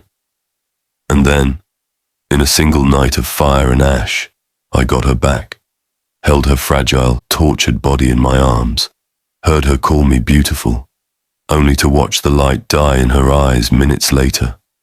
It was a cruel joke, a cosmic cruelty designed by the monster whose ash now coated my boots. But I couldn't drown in it. Not yet. Because the other half of my soul was currently dying in the dirt beside me. Liyah was so pale she looked translucent in the moonlight. Her chest barely moved. The mark on her shoulder, usually a vibrant source of power, was a dull, scarred grey, like dead embers. "Alpha." Seth's voice cut through the roaring in my ears. He was standing a respectable distance away, eyes wide, taking in the tableau of the two brothers and their dead mother and unconscious mate. "The vehicles are a mile down the service road. The seismic activity wrecked the driveway." "We move," I grated out. My voice sounded like I'd swallowed broken glass. I went to lift Liyah, and agony, white-hot and blinding, lanced up my left arm. I'd forgotten about it. The break was bad. The bone was definitely snapped, probably displaced. "I've got her, Alex," Adrian said. His voice was hollow, devoid of any of its usual sharp edges. He stepped over the spot where our mother lay. He didn't look down at her. He couldn't. He scooped Liyah up gently, cradling her against his chest. For the first time in my life, seeing him hold what was mine didn't spark a murderous rage. It just felt necessary. "Mark, Theo," I barked, the Alpha Command automatic even through the haze of pain. Carry my mother." I couldn't say her name. If I said her name, I'd fall apart. And if I fell apart, the pack wouldn't make it off this mountain. The trek to the vehicles was a blur of pain and silence. The forest was quiet now, the mountain done with its tantrum, leaving only the devastation behind. I walked behind Theo and Mark, my eyes fixed on the small tarpaulin-wrapped bundle they carried. It weighed nothing. 20 years in a tank had left nothing but skin and bone. Adrian walked ahead, carrying Liyah like she was made of spun glass. I watched her head lull against his shoulder with every step, terrified that each shallow breath she took would be her last. We loaded into the vehicles in silence. I sat in the back with Liyah, her head in my lap. Adrian sat in the front passenger seat, staring straight ahead into the dark. Sierra's body was in the back of Seth's truck. "Where to, Alpha?" Seth asked from the driver's seat, his eyes meeting mine in the rear-view mirror. "The cabin," I said. "The one near the northern border. It's secure. No one knows about it but us. We couldn't go back to the pack house. Not yet. We were too damaged, too vulnerable. And I needed to bury my mother somewhere quiet, somewhere the stench of Valerius didn't reach." The drive was interminable. Every bump in the dirt road sent fresh waves of agony through my arm, but I barely registered it. My entire world had narrowed down to the faint, thready pulse in Liyah's neck under my fingertips. "Hold on," I sent to her through our bond. The connection was weak, muffled by her unconsciousness, but it was there. "Don't you dare leave me alone in this. You promised." When we arrived, Seth and the others secured the perimeter. Adrian carried Liyah inside to the main bedroom and laid her on the thick quilt. It was the same bed where we had found Nora. The cabin seemed destined to be a place of trauma. "I need to set your arm, Alex," Adrian said quietly, standing in the doorway. He held a bottle of whiskey and some bandages from the emergency kit. I sat on the edge of the bed, my eyes never leaving Liyah's face. "Do it." He didn't offer platitudes. He just poured whiskey over the break. The sting was sharp and grounding, and then grabbed my wrist and elbow. "On 3, he muttered.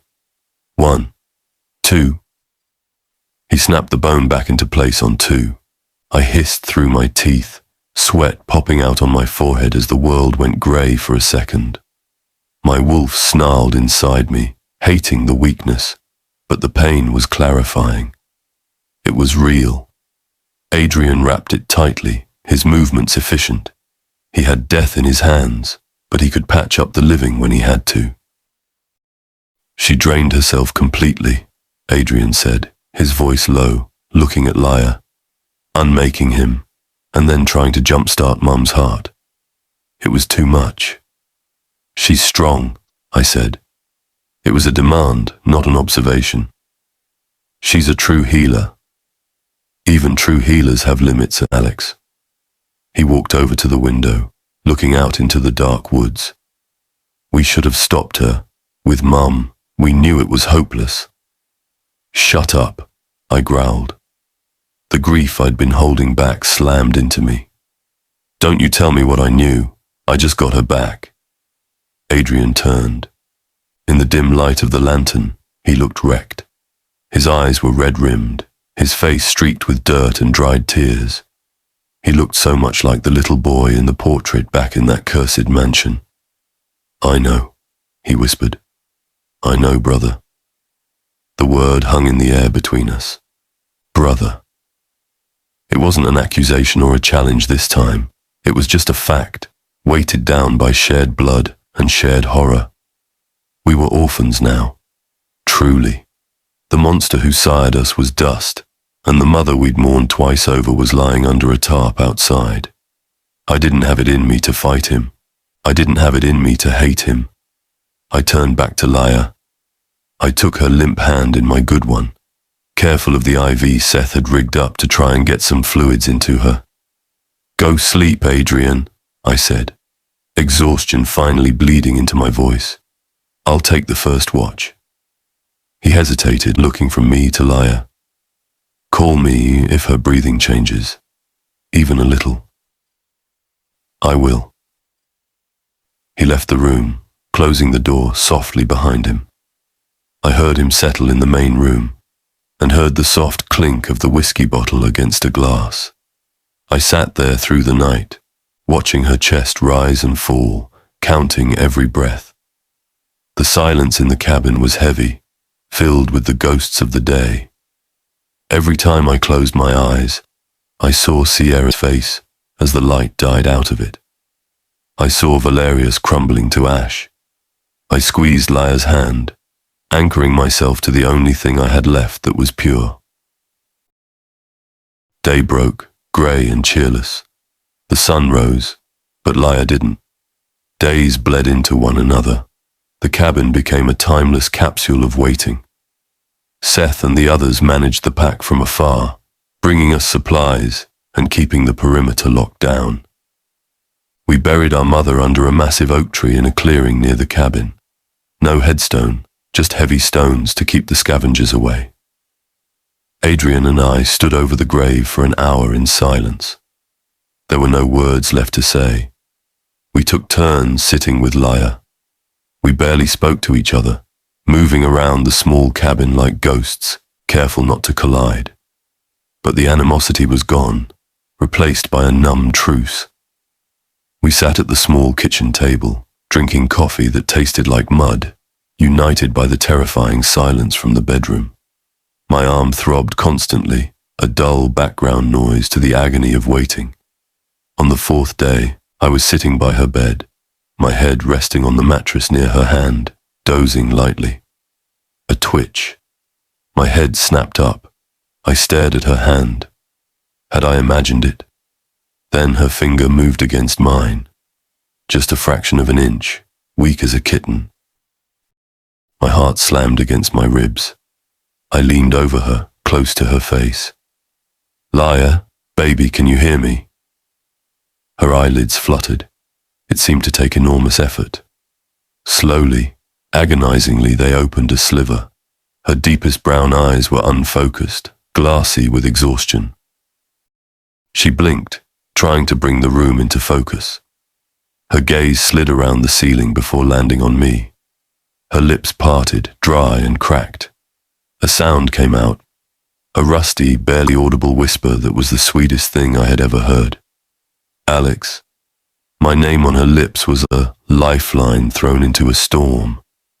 "I'm here," I choked out, gripping her hand so tight I was afraid I might crush it, but desperate for the physical anchor of her.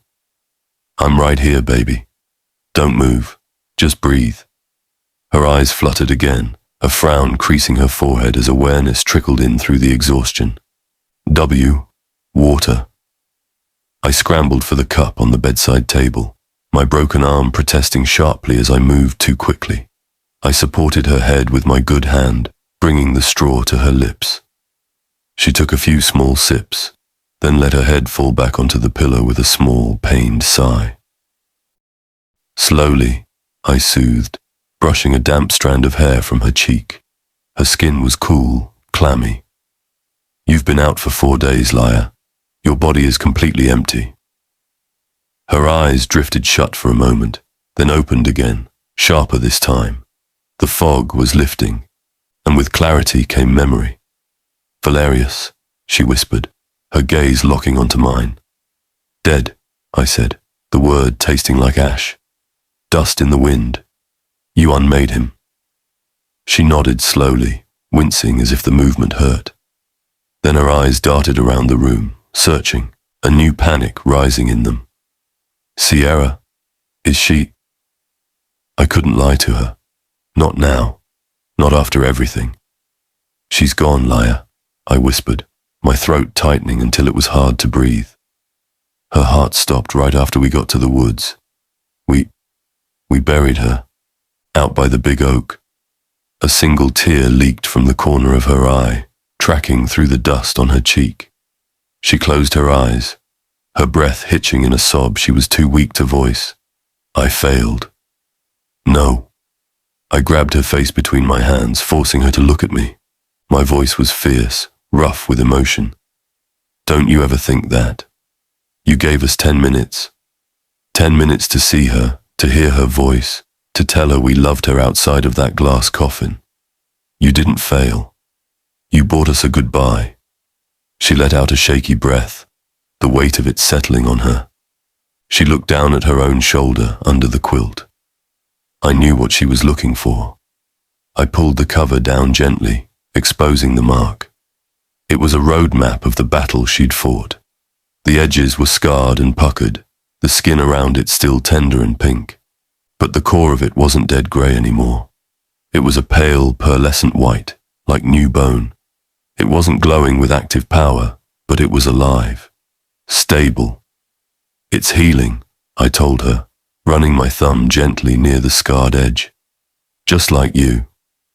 The door creaked open. Adrian stood there, holding a lukewarm mug of coffee. He froze when he saw her eyes open. His face, usually a mask of arrogant calm, crumpled with relief so profound it looked like pain. "Liyah," he breathed. He set the mug down on a dresser, his hands slightly shaky.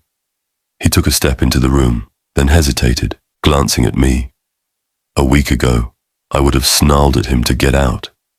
I would have put myself between them, defending what was mine. Now, I just nodded. He crossed the room slowly, stopping on the other side of the bed. He looked at her like she was a miracle he didn't deserve to witness. "How do you feel?" he asked, his voice quiet, stripped of its usual mocking lilt. A faint, tired smile ghosted across her lips. "Like I tried to bench press a mountain," she murmured hoarsely, "and lost." Adrian let out a short, shaky laugh that sounded terrifyingly close to a sob. He reached out, his fingertips brushing her arm, not the deadly, decaying touch he used to have, but a gentle human contact. "You didn't lose, Liyah. We're all still here." The three of us sat there in the quiet of the cabin, the silence no longer heavy with dread, but thick with something new, something fragile. We were alive. The monster who sired us was dead. We had buried the mother we had only just found. We were orphans of a war that no one else even knew had been fought, bound by blood and trauma. The dynamic in the room had shifted tectonically. The blazing fire of hatred between Adrian and me had burned itself down to embers in the shadow of the greater darkness we'd faced. There was no room for petty rivalry when you'd both stared into the abyss of your own cursed heritage. "We need to leave this mountain," I said finally, breaking the silence. "Liyah needs real care, not just field medic supplies." Liyah nodded weakly against the pillow. "Home sounds good." "Adrian," I said, looking across the bed at him. He met my gaze. His blue eyes were guarded, waiting for the inevitable dismissal. "Your pack is waiting for you," I said flatly. His brows shot up. "Excuse me?" "Redwood," I said. "I've been holding the reins, keeping them in line. But I'm done running two packs. My people need their alpha back full time, and yours need theirs." A muscle feathered in his jaw. He looked suspicious.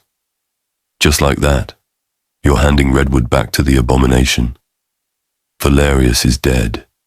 His rules died with him," I growled, a spark of alpha command returning to my voice, though it felt heavier now, less reactive. "You're an alpha by blood, Adrian, same as me. It's time you started acting like it instead of hiding in the shadows." I paused, letting the weight of the words settle. "We're going to need allies for whatever comes next. I'd rather Redwood be led by my brother than some usurper I have to put down." He stared at me for a long, stretching moment, searching for the trap, the hidden insult. He wouldn't find one. I was too tired for games, and after what we'd seen in that lab, the old animosities felt petty. He looked down at Liyah, then back at me. He took a slow, deep breath and straightened his spine. The shift was subtle, but I saw it.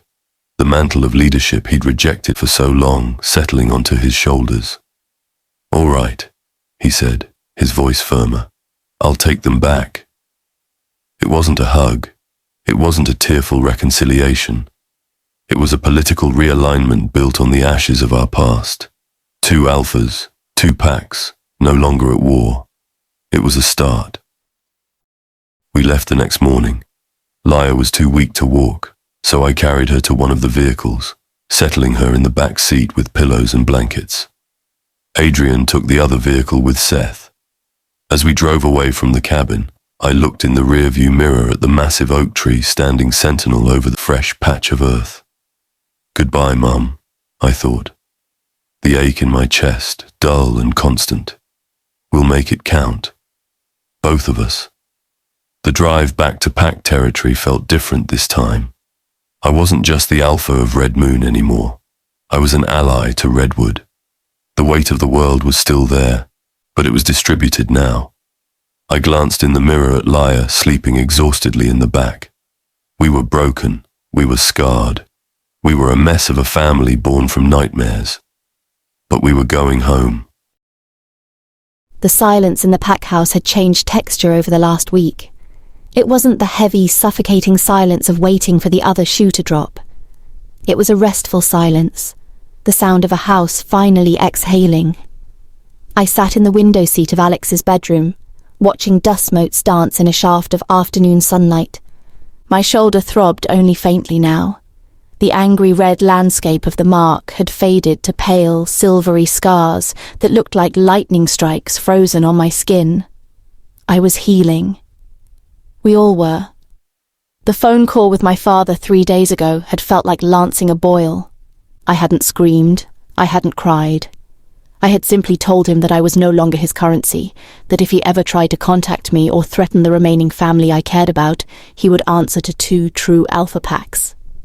The silence on the other end of the line before he clicked off had been the sweetest sound of victory I'd ever heard. The door clicked open softly. Alex entered carrying a fresh mug of herbal tea. His arm was out of the sling now, though he still favoured it slightly. He stopped when he saw me sitting up, bathed in sunlight. A slow, easy smile spread across his face, a smile that reached his golden eyes, something I hadn't seen enough of. "You look—" He paused, searching for the word, setting the tea on the small table. "Whole." "I feel whole," I admitted, taking the mug. The warmth seeped into my hands. For the first time in a long time. He sat on the edge of the window seat, his knees brushing mine. His hand lifted, thumb tracing the line of my jaw, his touch a grounding anchor. The intense, desperate hunger that used to define our interactions had softened into something deeper, something steadier. It was the difference between a wildfire and a hearth. "Nora and her mother arrived an hour ago," he said softly. "Jerome got them settled in the guest wing. She asked for you, but I told her you needed rest." "I should go see them," I said, starting to rise, but he gently pressed me back down. "Tomorrow," he said firmly. "Today is for us, for being still." I looked at him, this man who had roared at the world for me, who had faced down his own father's monstrous legacy to keep me safe. My heart swelled so fiercely it almost hurt. I loved him. It was a simple, immutable fact, carved into me deeper than any mark. But there was another pull, a quieter, darker tug in my chest that hadn't gone away since the mountain. "Where is Adrian?" I asked quietly. Alex didn't flinch. The jealousy that used to flare at the mention of his brother's name was gone, burned away in that basement lab. "He's on the back porch," Alex said. "He's been spending a lot of time just staring at the trees." He looked at me, his gaze open and knowing. "You need to talk to him." "Yes," I said. "I do." Alex nodded slowly. He leaned in and kissed my forehead, a lingering, possessive, gentle kiss. "I'll be here when you get back." I found Adrian where Alex said he would be. He was leaning against the railing of the sprawling wooden deck, looking out over the dense forest. He wore a simple grey t-shirt, his posture relaxed, but there was a stillness about him that spoke of deep melancholy. He heard the door open but didn't turn right away. "I could feel you coming," he said softly. His voice was low, lacking the sharp, mocking edge it used to carry. I walked to the railing and stood beside him, careful not to touch him yet. The air between us hummed. It wasn't the fiery sexual tension I shared with Alex. It was something else, a resonance, like 2 tuning forks struck with the same hammer.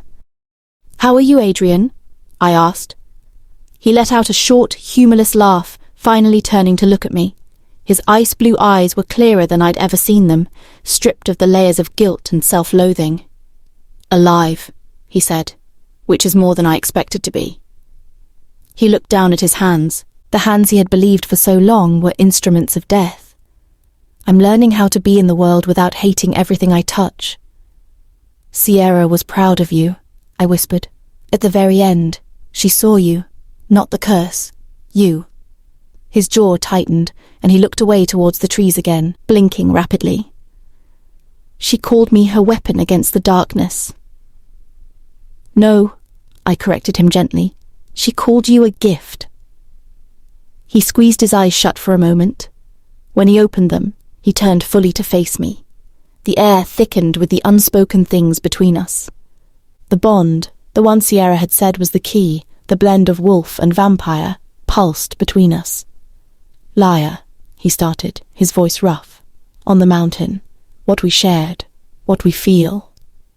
"I feel it," I said, cutting him off before he could retreat. I stepped closer, reaching out and taking his hand. He didn't flinch. His skin was cool, but it didn't burn. It just felt familiar, like looking in a mirror at my own scars. "You and I said slowly, choosing my words with care. "We sat in the dark together. We saw the monster's face. We carried the same wounds." I squeezed his hand. "That bonds people, Adrian, in a way nothing else can. You will always be a part of me. A piece of my soul recognizes a piece of yours." He listened, his gaze intense, searching my face. He understood what I was saying, and what I wasn't saying. "But," he murmured, finishing the thought for me. "But Alex is my home," I said softly. It didn't feel like a rejection. It felt like the truth finally finding its shape. "He is my mate, my heart." Adrian let out a long, slow breath. He didn't look angry. He didn't look crushed. If anything, he looked relieved. The tension that had held him rigid for weeks seemed to leave his shoulders. "I know," he said quietly. He looked down at our joined hands, then slowly pulled his away, not in rejection, but in acceptance. I think I knew at the moment I saw you two, the way you look at each other at my house, the way he looked at you. I'd never seen him look at anything like that, not even himself. A sad, gentle smile touched his lips. "I don't want to fight him for you, Liyah.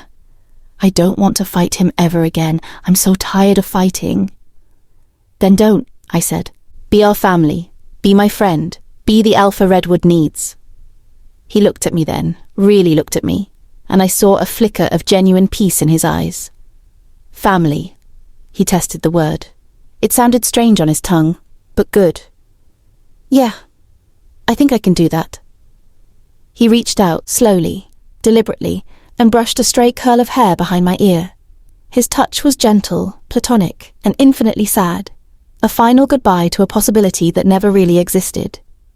"Be happy, Liyah," he whispered. "If anyone deserves it, it's you." The screen door creaked behind us. Alex stepped out onto the porch. He didn't charge over. He just stood there, a silent presence, waiting. Adrian looked at his brother, then back at me. He took a step back, creating space. "Go," Adrian said softly. I walked across the deck to where Alex stood. He opened his arm, and I stepped into his embrace, tucking myself against his side. It fit perfectly. We stood there, the three of us, watching the sun begin to dip below the tree line. The two wolves inside me, the one that had lived in fear and the one that yearned for love, were no longer at war. The fear was still there, a shadow in the corner, remembering the cage. But the love, the fierce, grounded love of the man holding me, and the deep, scarred understanding of the man standing a few feet away, that love was brighter, and finally, it was enough. The air smelled of burning pine, roasted meat, and the damp, rich scent of the forest floor after rain. It was a good smell, a living smell. I stood just inside the tree line, hidden by the shadows, watching the clearing. It was transformed. Bonfires crackled in a wide circle, sending orange sparks up toward a moon that looked impossibly large and bright tonight. Garlands of late summer wildflowers were woven across tables laden with food. But the most astonishing sight wasn't the decorations. It was the people. Hundreds of wolves filled the clearing. The Red Moon Pack, my new home, was mingling freely with the visitors. Redwood wolves. A month ago, these two groups would have been tearing each other's throats out on sight. Tonight, they were sharing ale and laughing. The alliance Alex and Adrian had forged in the crucible of their father's destruction was holding. "You look beautiful, Liyah," Nora whispered, adjusting the intricate silver clasp on my shoulder. I looked down at myself. The dress was simple, a flowing cream silk that felt impossibly soft against my skin, but over it, I wore a traditional Ethiopian netela, a scarf woven with vibrant threads of gold, green and red. It was my way of reclaiming where I came from, taking the beauty of my heritage while leaving the toxicity of my father behind. And for my friend Hannah, she was very fine, and her grandmother's anger towards me eased that I could talk to my friend whenever I wanted. And for the money Alex paid me, I decided to split it in half for my friend and donated the other half in Children's Orphan Care Centre. My healing mark, now a pale, intricate scar, was visible on my shoulder. I hadn't wanted to cover it. It was part of the story. "Thank you, Nora," I said, squeezing her hand. She looked healthy again, her skin clear, the haunted look in her eyes replaced by a quiet peace. Her mother was nearby, chatting animatedly with Jerome near the food tables. They were safe. We made them safe. "He's waiting," Nora said, nodding toward the center of the clearing. Alex stood by the largest bonfire talking to Adrian. My breath hitched. Even across the crowded space, his presence hit me like a physical blow. He looked regal, his arm fully healed, his golden eyes scanning the crowd until they found me in the shadows. The heat in his gaze nearly buckled my knees. He smiled, a small private curve of his lips just for me, and nodded. "Come to me." I took a deep breath, grounding myself against the sudden surge of nerves. This wasn't just a party. This was the official sealing of everything we had fought for. I stepped out of the shadows. A hush fell over the nearest groups as they noticed me, rippling outward until the entire clearing was silent, save for the crackle of the fires. Hundreds of eyes turned my way. I felt the weight of their stares. It wasn't just admiration for the alpha's mate. I saw flickers of something else in some of the faces. Wariness, awe, even a touch of fear. Rumors had spread about what happened in the mountain, about the healer who unmade a vampire elder. They knew I wasn't just a gentle hand to bandage wounds. I held a power that could destroy. I held my head high, letting them look, owning the scars and the power equally. I began to walk toward Alex. The crowd parted instantly, forming a living aisle lined with faces from both packs. Midway to the fire, a figure stepped out from the redwood side of the aisle, blocking my path momentarily. Denise. She was breathtaking, as always.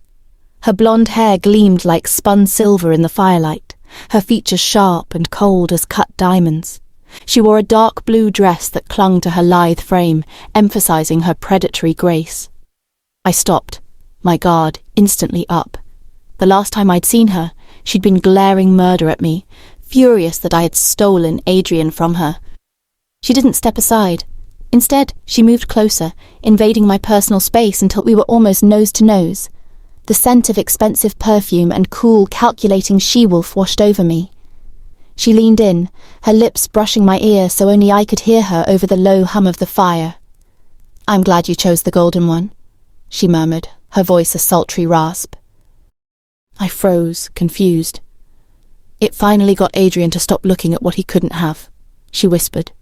"He decided to stop fighting fate. He's giving our bond a try." My eyes widened. Our bond? The realization hit me hard. Denise wasn't just a jealous pack member, she was Adrian's mate. That explained the intensity of her hatred toward me. She had been watching her fated mate chase his brother's wife. "So, for that clarity," Denise purred, pulling back just enough to look me in the eye with a challenging smirk. "I owe you, healer." Before I could process a response, she turned on her heel and sauntered back into the redwood crowd. I stood there for a second, stunned. I looked toward the fire where Adrian was standing. He was watching Denise walk away, and the look on his face. It wasn't the tortured longing he used to aim at me. It was a complicated mix of exasperation, familiarity, and a burgeoning tentative heat. Relief, vast and profound, washed through me. The last lingering shadow of guilt I felt over Adrian evaporated. He wasn't alone. He had someone just as sharp, just as complicated as he was. They would probably drive each other mad, but they would do it together. I let out a shaky breath, a true smile blooming on my face. I continued my walk to the fire, to Alex. When I reached him, he took my hands. His palms were warm and rough, grounding me instantly. "You okay?" he murmured, having seen the brief intercept by Denise. "Better than okay," I whispered back, beaming up at him. "I'm ready." Alex turned to the crowd, his alpha authority rolling out in a wave that silenced the few remaining whispers. An elder from the Red Moon pack stepped forward, holding a ceremonial bowl of water and earth. The ceremony was ancient and primal. There were no flowery poems. We spoke vows of blood and protection, promising to stand back to back against the darkness, to be the shield and the hearth for one another. "I, Alexander, Alpha of Red Moon, claim you, Liyah, as my mate, my Luna and my equal." Alex's voice was deep, vibrating through my chest. "Your scars are my scars. Your power is my power. As long as I draw breath, you will never stand alone." "I, Liyah, Healer and Luna claim you, Alexander," I replied, my voice steady and clear in the night air. "Your pack is my pack. Your heart is my shelter. I will heal your wounds and guard your soul in this life and beyond." The elder nodded. Alex stepped closer, his eyes burning gold. He tilted my head back, baring my neck to the moonlight and the fire. This was the true ceremony. The words were just window dressing for the instinct. He leaned down. I felt his breath hot on my skin, then the sharp prick of his teeth. It wasn't a gentle nip. It was a claim. He bit down, breaking the skin, marking me as his in a way that went deeper than bone. A jolt of pure electricity ripped through me as the mate bond snapped fully, irrevocably into place. It was a rush of his emotions, fierce possessiveness, overwhelming love, and a deep, abiding relief, flooding my senses, mingling with my own. I gasped, clutching his shoulders as he pulled back, licking the drop of blood from the bite. He looked down at me, his eyes wild and beautiful. Then he threw his head back and howled at the moon. It was a sound of pure triumph, of survival against impossible odds. A split second later, Adrian's howl joined his from the crowd, a deeper, resonant note acknowledging the union. And then the entire clearing erupted. Hundreds of wolves shifted and howled, a deafening primal symphony that shook the ground beneath our feet. It was the sound of two broken packs welding themselves together, celebrating life in the shadow of death. Alex pulled me against his chest, burying his face in my hair as the chorus raged around us. We had walked through fire, faced down monsters, and buried our dead. We carried scars that would never fully fade. But standing there under the moon, surrounded by our pack, wrapped in the arms of the man I belonged to body and soul, I knew we had won. The door to our bedroom slammed shut, cutting off the sounds of the celebration still raging outside. But the energy of the night, the primal, thrumming beat of the drums, the howls, the sheer adrenaline of survival, was trapped in the room with us. Alex didn't speak. His golden eyes were blazing, his chest heaving as if he'd just run a marathon. The mating bond, now fully open between us, was a torrent of raw need, possessiveness, and a fierce, overwhelming love that stole my breath. He crossed the distance between us in 2 strides, his hands framing my face. He kissed me, not gently, but with a desperate starvation. It was a kiss that tasted of smoke, ale, and the copper tang of the blood he'd just drawn from my neck. I met his energy, my hands tangling in his thick hair, pulling him closer. The silk dress and the traditional scarf felt suddenly suffocating. I needed skin. I needed him. We tore at each other's clothes, buttons popping, fabric ripping in our haste. When we were finally naked, bathed in the moonlight streaming through the window, he stopped for a second. His gaze travelled over me, lingering on the pale, lightning scars on my shoulder, then dropping to the fresh, angrily weeping bite mark on my neck. A low, possessive growl vibrated in his chest. "Mine," he rasped, tracing the bite with a trembling finger. "Finally, totally mine." "Yours," I breathed, my heart hammering against my ribs. "Show me, Alex." He didn't need to be told twice. He lifted me effortlessly, carrying me to the massive bed. He laid me down, following me instantly, his heavy weight a blanket of muscle and heat that I craved. He settled between my legs, his knee nudging them wider apart. I looked down, and my breath hitched. He was magnificent, primal, and terrifyingly large. His erection was thick and veined, pulsing with his heartbeat, the head glistening in the moonlight. Memory flashed. The hotel room in Addis Ababa, the first time, the sheer intimidating size of him then. But this was different. The bond amplified everything. I could feel his desperate need to be inside me, warring with an agonizing fear of hurting me. "Liyah," he groaned, his voice thick with strain as he pressed the broad head against my entrance. I don't know if I fit. You're so small." He was trembling with the effort of holding back. I could feel the heat radiating from him, the tension in every muscle of his arms as he held his weight off me. "You fit," I whispered, reaching down to wrap my hand around the base of his shaft. The sheer girth of him filled my palm. "We make it fit, Alex. I was made for you." I used a flicker of my healer's energy, sending a wave of soothing warmth into my own body, coaxing muscles to relax, to yield. I guided him forward. He pushed, just an inch, and I gasped at the stretch. It was intense, bordering on painful, a feeling of being completely filled to the point of bursting. He froze instantly, his eyes wide with panic. "I'm hurting you." "No," I panted, arching my back, silently begging for more. "It's just a lot. Don't stop, please, Alex, don't stop." He gritted his teeth, his jaw muscles bunching. Sweat beaded on his forehead as he began to move again, agonizingly slow. He had to fight his own instinct to thrust deep and hard, forcing himself to inch his way inside me. Every millimetre was a battle between pleasure and the intense pressure of his size stretching me open. I dug my nails into his shoulders, grounding myself in the burn of his skin as he continued his slow, relentless invasion. When he finally bottomed out, hilt deep inside me, we both let out choked sounds. I felt utterly claimed, filled in a way that went beyond the physical. The bond flared bright white in my mind, a perfect synchronization of our souls. "Goodness," he choked out, burying his face in the crook of my neck, inhaling my scent.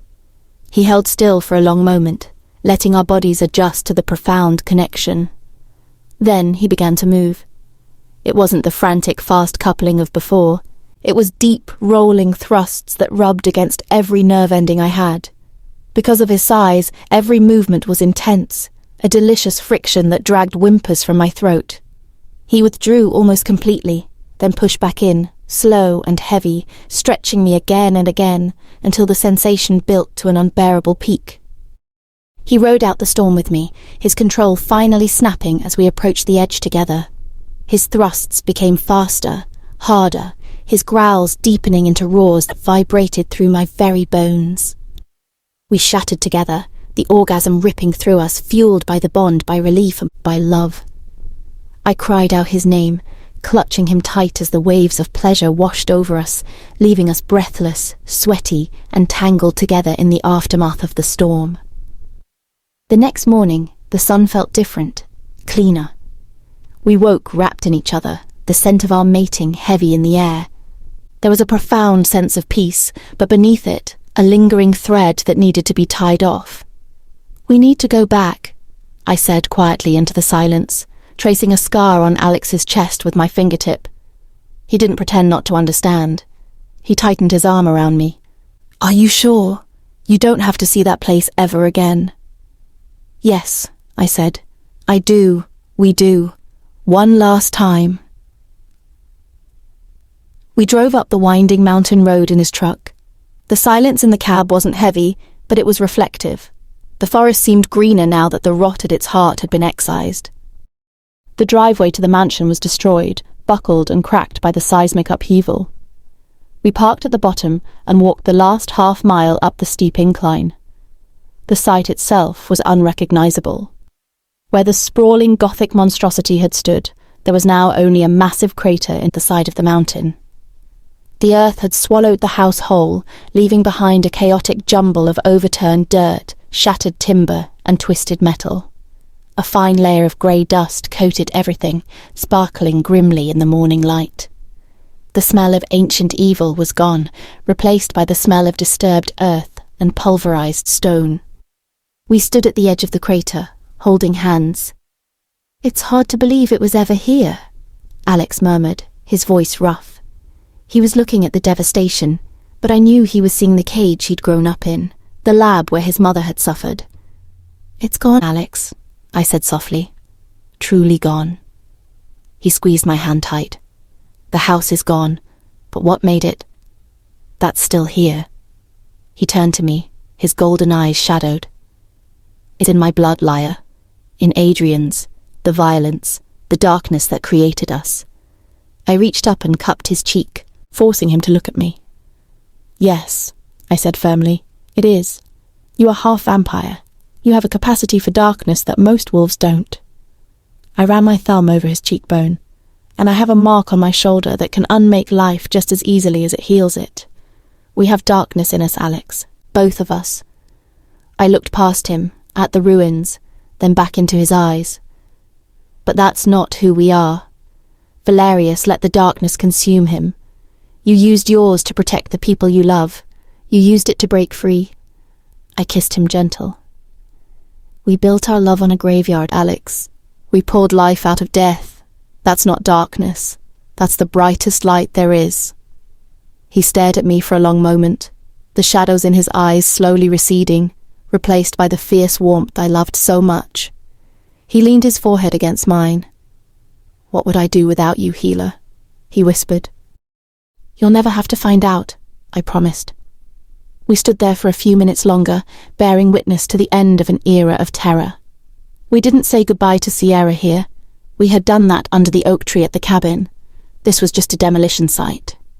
Finally, without speaking, we turned our backs on the ruins. We walked down the mountain, hand in hand, leaving the dust and the echoes behind us, heading back toward the valley, toward the pack, toward life. The autumn air in the Pacific Northwest was sharp and clean, smelling of damp pine needles and wood smoke from the pack house chimneys. It was a smell I had come to associate with safety. 2 months had passed since the mountain fell. 60 days of waking up without a knot of dread in my stomach. 60 days of learning how to be a Luna, a mate and a healer, in a world that wasn't constantly trying to bleed me dry. I sat on the wide steps of the Red Moon packhouse porch, a mug of cider warming my hands. The hustle and bustle of daily pack life swirled around me. Warriors were returning from patrol, their laughter loud and easy. Children chased each other across the sprawling lawn, squealing as they tumbled in the fallen leaves. Jerome walked past, carrying a stack of paperwork, pausing to nod respectfully. "Luna." "Jerome," I returned the smile. He seemed lighter these days, the weight of his beta duties no longer compounded by the constant fear of impending war or a feral alpha. Across the lawn, near the edge of the woods, I saw Nora. She was sitting on a bench, sketching in a notebook. Her mother sat beside her, knitting a scarf in impossibly bright colours. Nora still jumped at loud noises, and she still had nightmares that I helped soothe with calming teas, but her shoulders weren't perpetually hunched in defence anymore. She was healing, one pencil stroke at a time. A sleek black truck crunched up the gravel driveway. My pulse did a little skip, not of fear, but of anticipation. Adrian climbed out of the driver's side. He looked healthier than I'd ever seen him. The hollows in his cheeks had filled out, and while his eyes were still the colour of chipped ice, they weren't desolate anymore. Denise slid out of the passenger side, looking immaculate in designer jeans and a leather jacket that probably cost more than my dad's car. She tossed her blonde hair, said something sharp to Adrian that made him roll his eyes, and then stalked toward the porch. The Redwood and Red Moon packs were technically separate entities, but the line between them was blurring more every day. Adrian and Denise came for dinner twice a week. It was a strange, prickly routine. Denise and I would never be friends. We were too different, and the history was too messy. But we had found a mutual respect. She was good for Adrian. She didn't coddle his darkness. She challenged it, matched it with her own sharp edges. They were two broken pieces that somehow fit together. "Healer," Denise greeted me with a cool nod as she mounted the steps. "Denise, Adrian." Adrian stopped at the bottom step, shoving his hands into his pockets. He looked at me, and for a fleeting second, I saw the ghost of the boy in the basement. But then he blinked, and it was just Adrian, the alpha of Redwood, my brother-in-law. "Alex around?" he asked. "We need to discuss the northern border patrols for winter." "He's in his office," I said. "He's been waiting for you." Adrian nodded and headed inside, Denise trailing in his wake like a lethal shadow. I stayed on the steps a moment longer, letting the cool breeze brush my face. I pulled the collar of my sweater aside, looking down at my shoulder. The silvery lightning streaks of the healer's mark were quiet against my skin. They didn't throb, they didn't burn. They were just there, a map of where I had been. I felt him before I heard him. The door creaked open, and Alex stepped out. He didn't say anything right away. He just sat down on the step beside me, his thigh pressing warmly against mine. The bond between us hummed, a constant, low-frequency vibration in the back of my mind that said, "I am here. You are safe." He took my hand, his large, rough fingers intertwining with mine. He brought my knuckles to his lips for a soft kiss. "They made it here without killing each other," he noted dryly, nodding toward the door Adrian and Denise had just gone through. I laughed softly.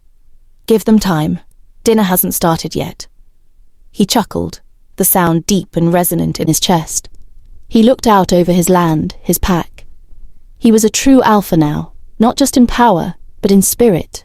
The rage that used to simmer just beneath his skin had settled into a formidable, protective calm. "I was thinking," he said quietly, thumb rubbing circles on the back of my hand, "about planting something under that oak tree near the cabin."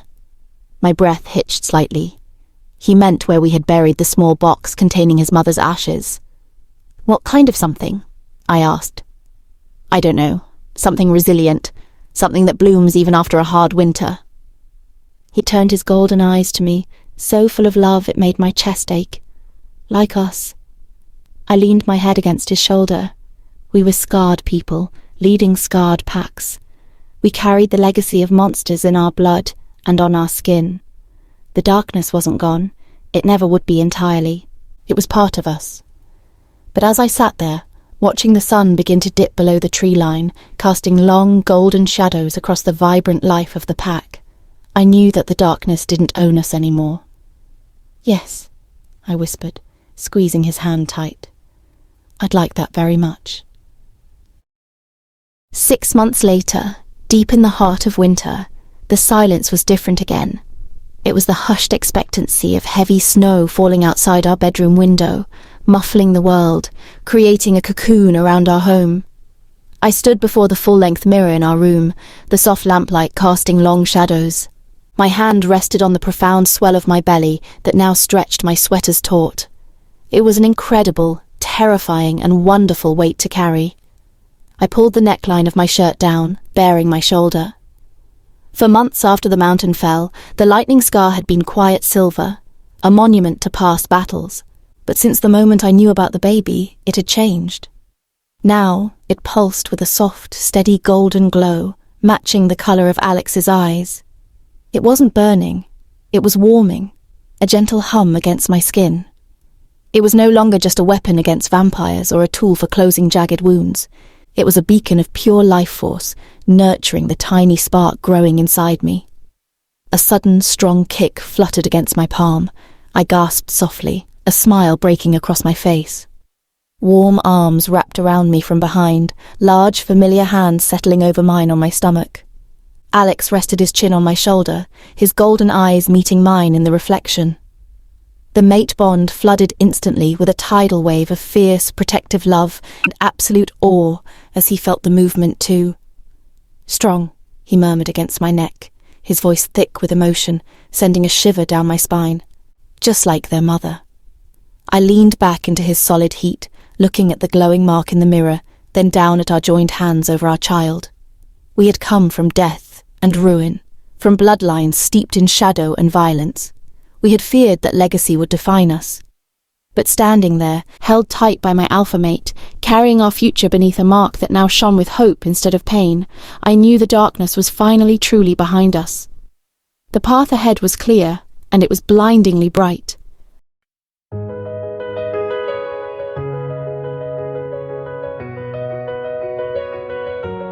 A chance to say, never spoke our truth, held back by pride, our hearts uncouth. The chance we missed, the night we met, now shadows linger with regret. Your eyes, they told 1,000 tales. The silence built these prison walls, unwritten letters lost in time, the echoes of our love gone blind. Unspoken words, they haunt our dreams, whispers of what might have been, silent cries lost in the wind, unspoken words, they cut within.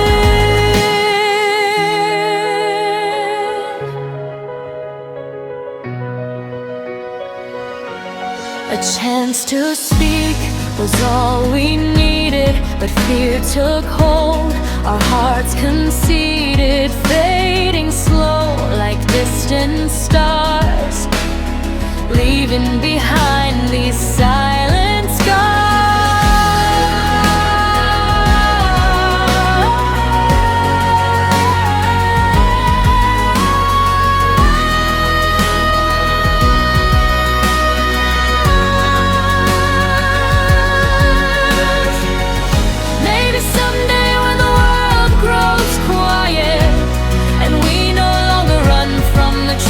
We hide, we'll look back at the love we never tried.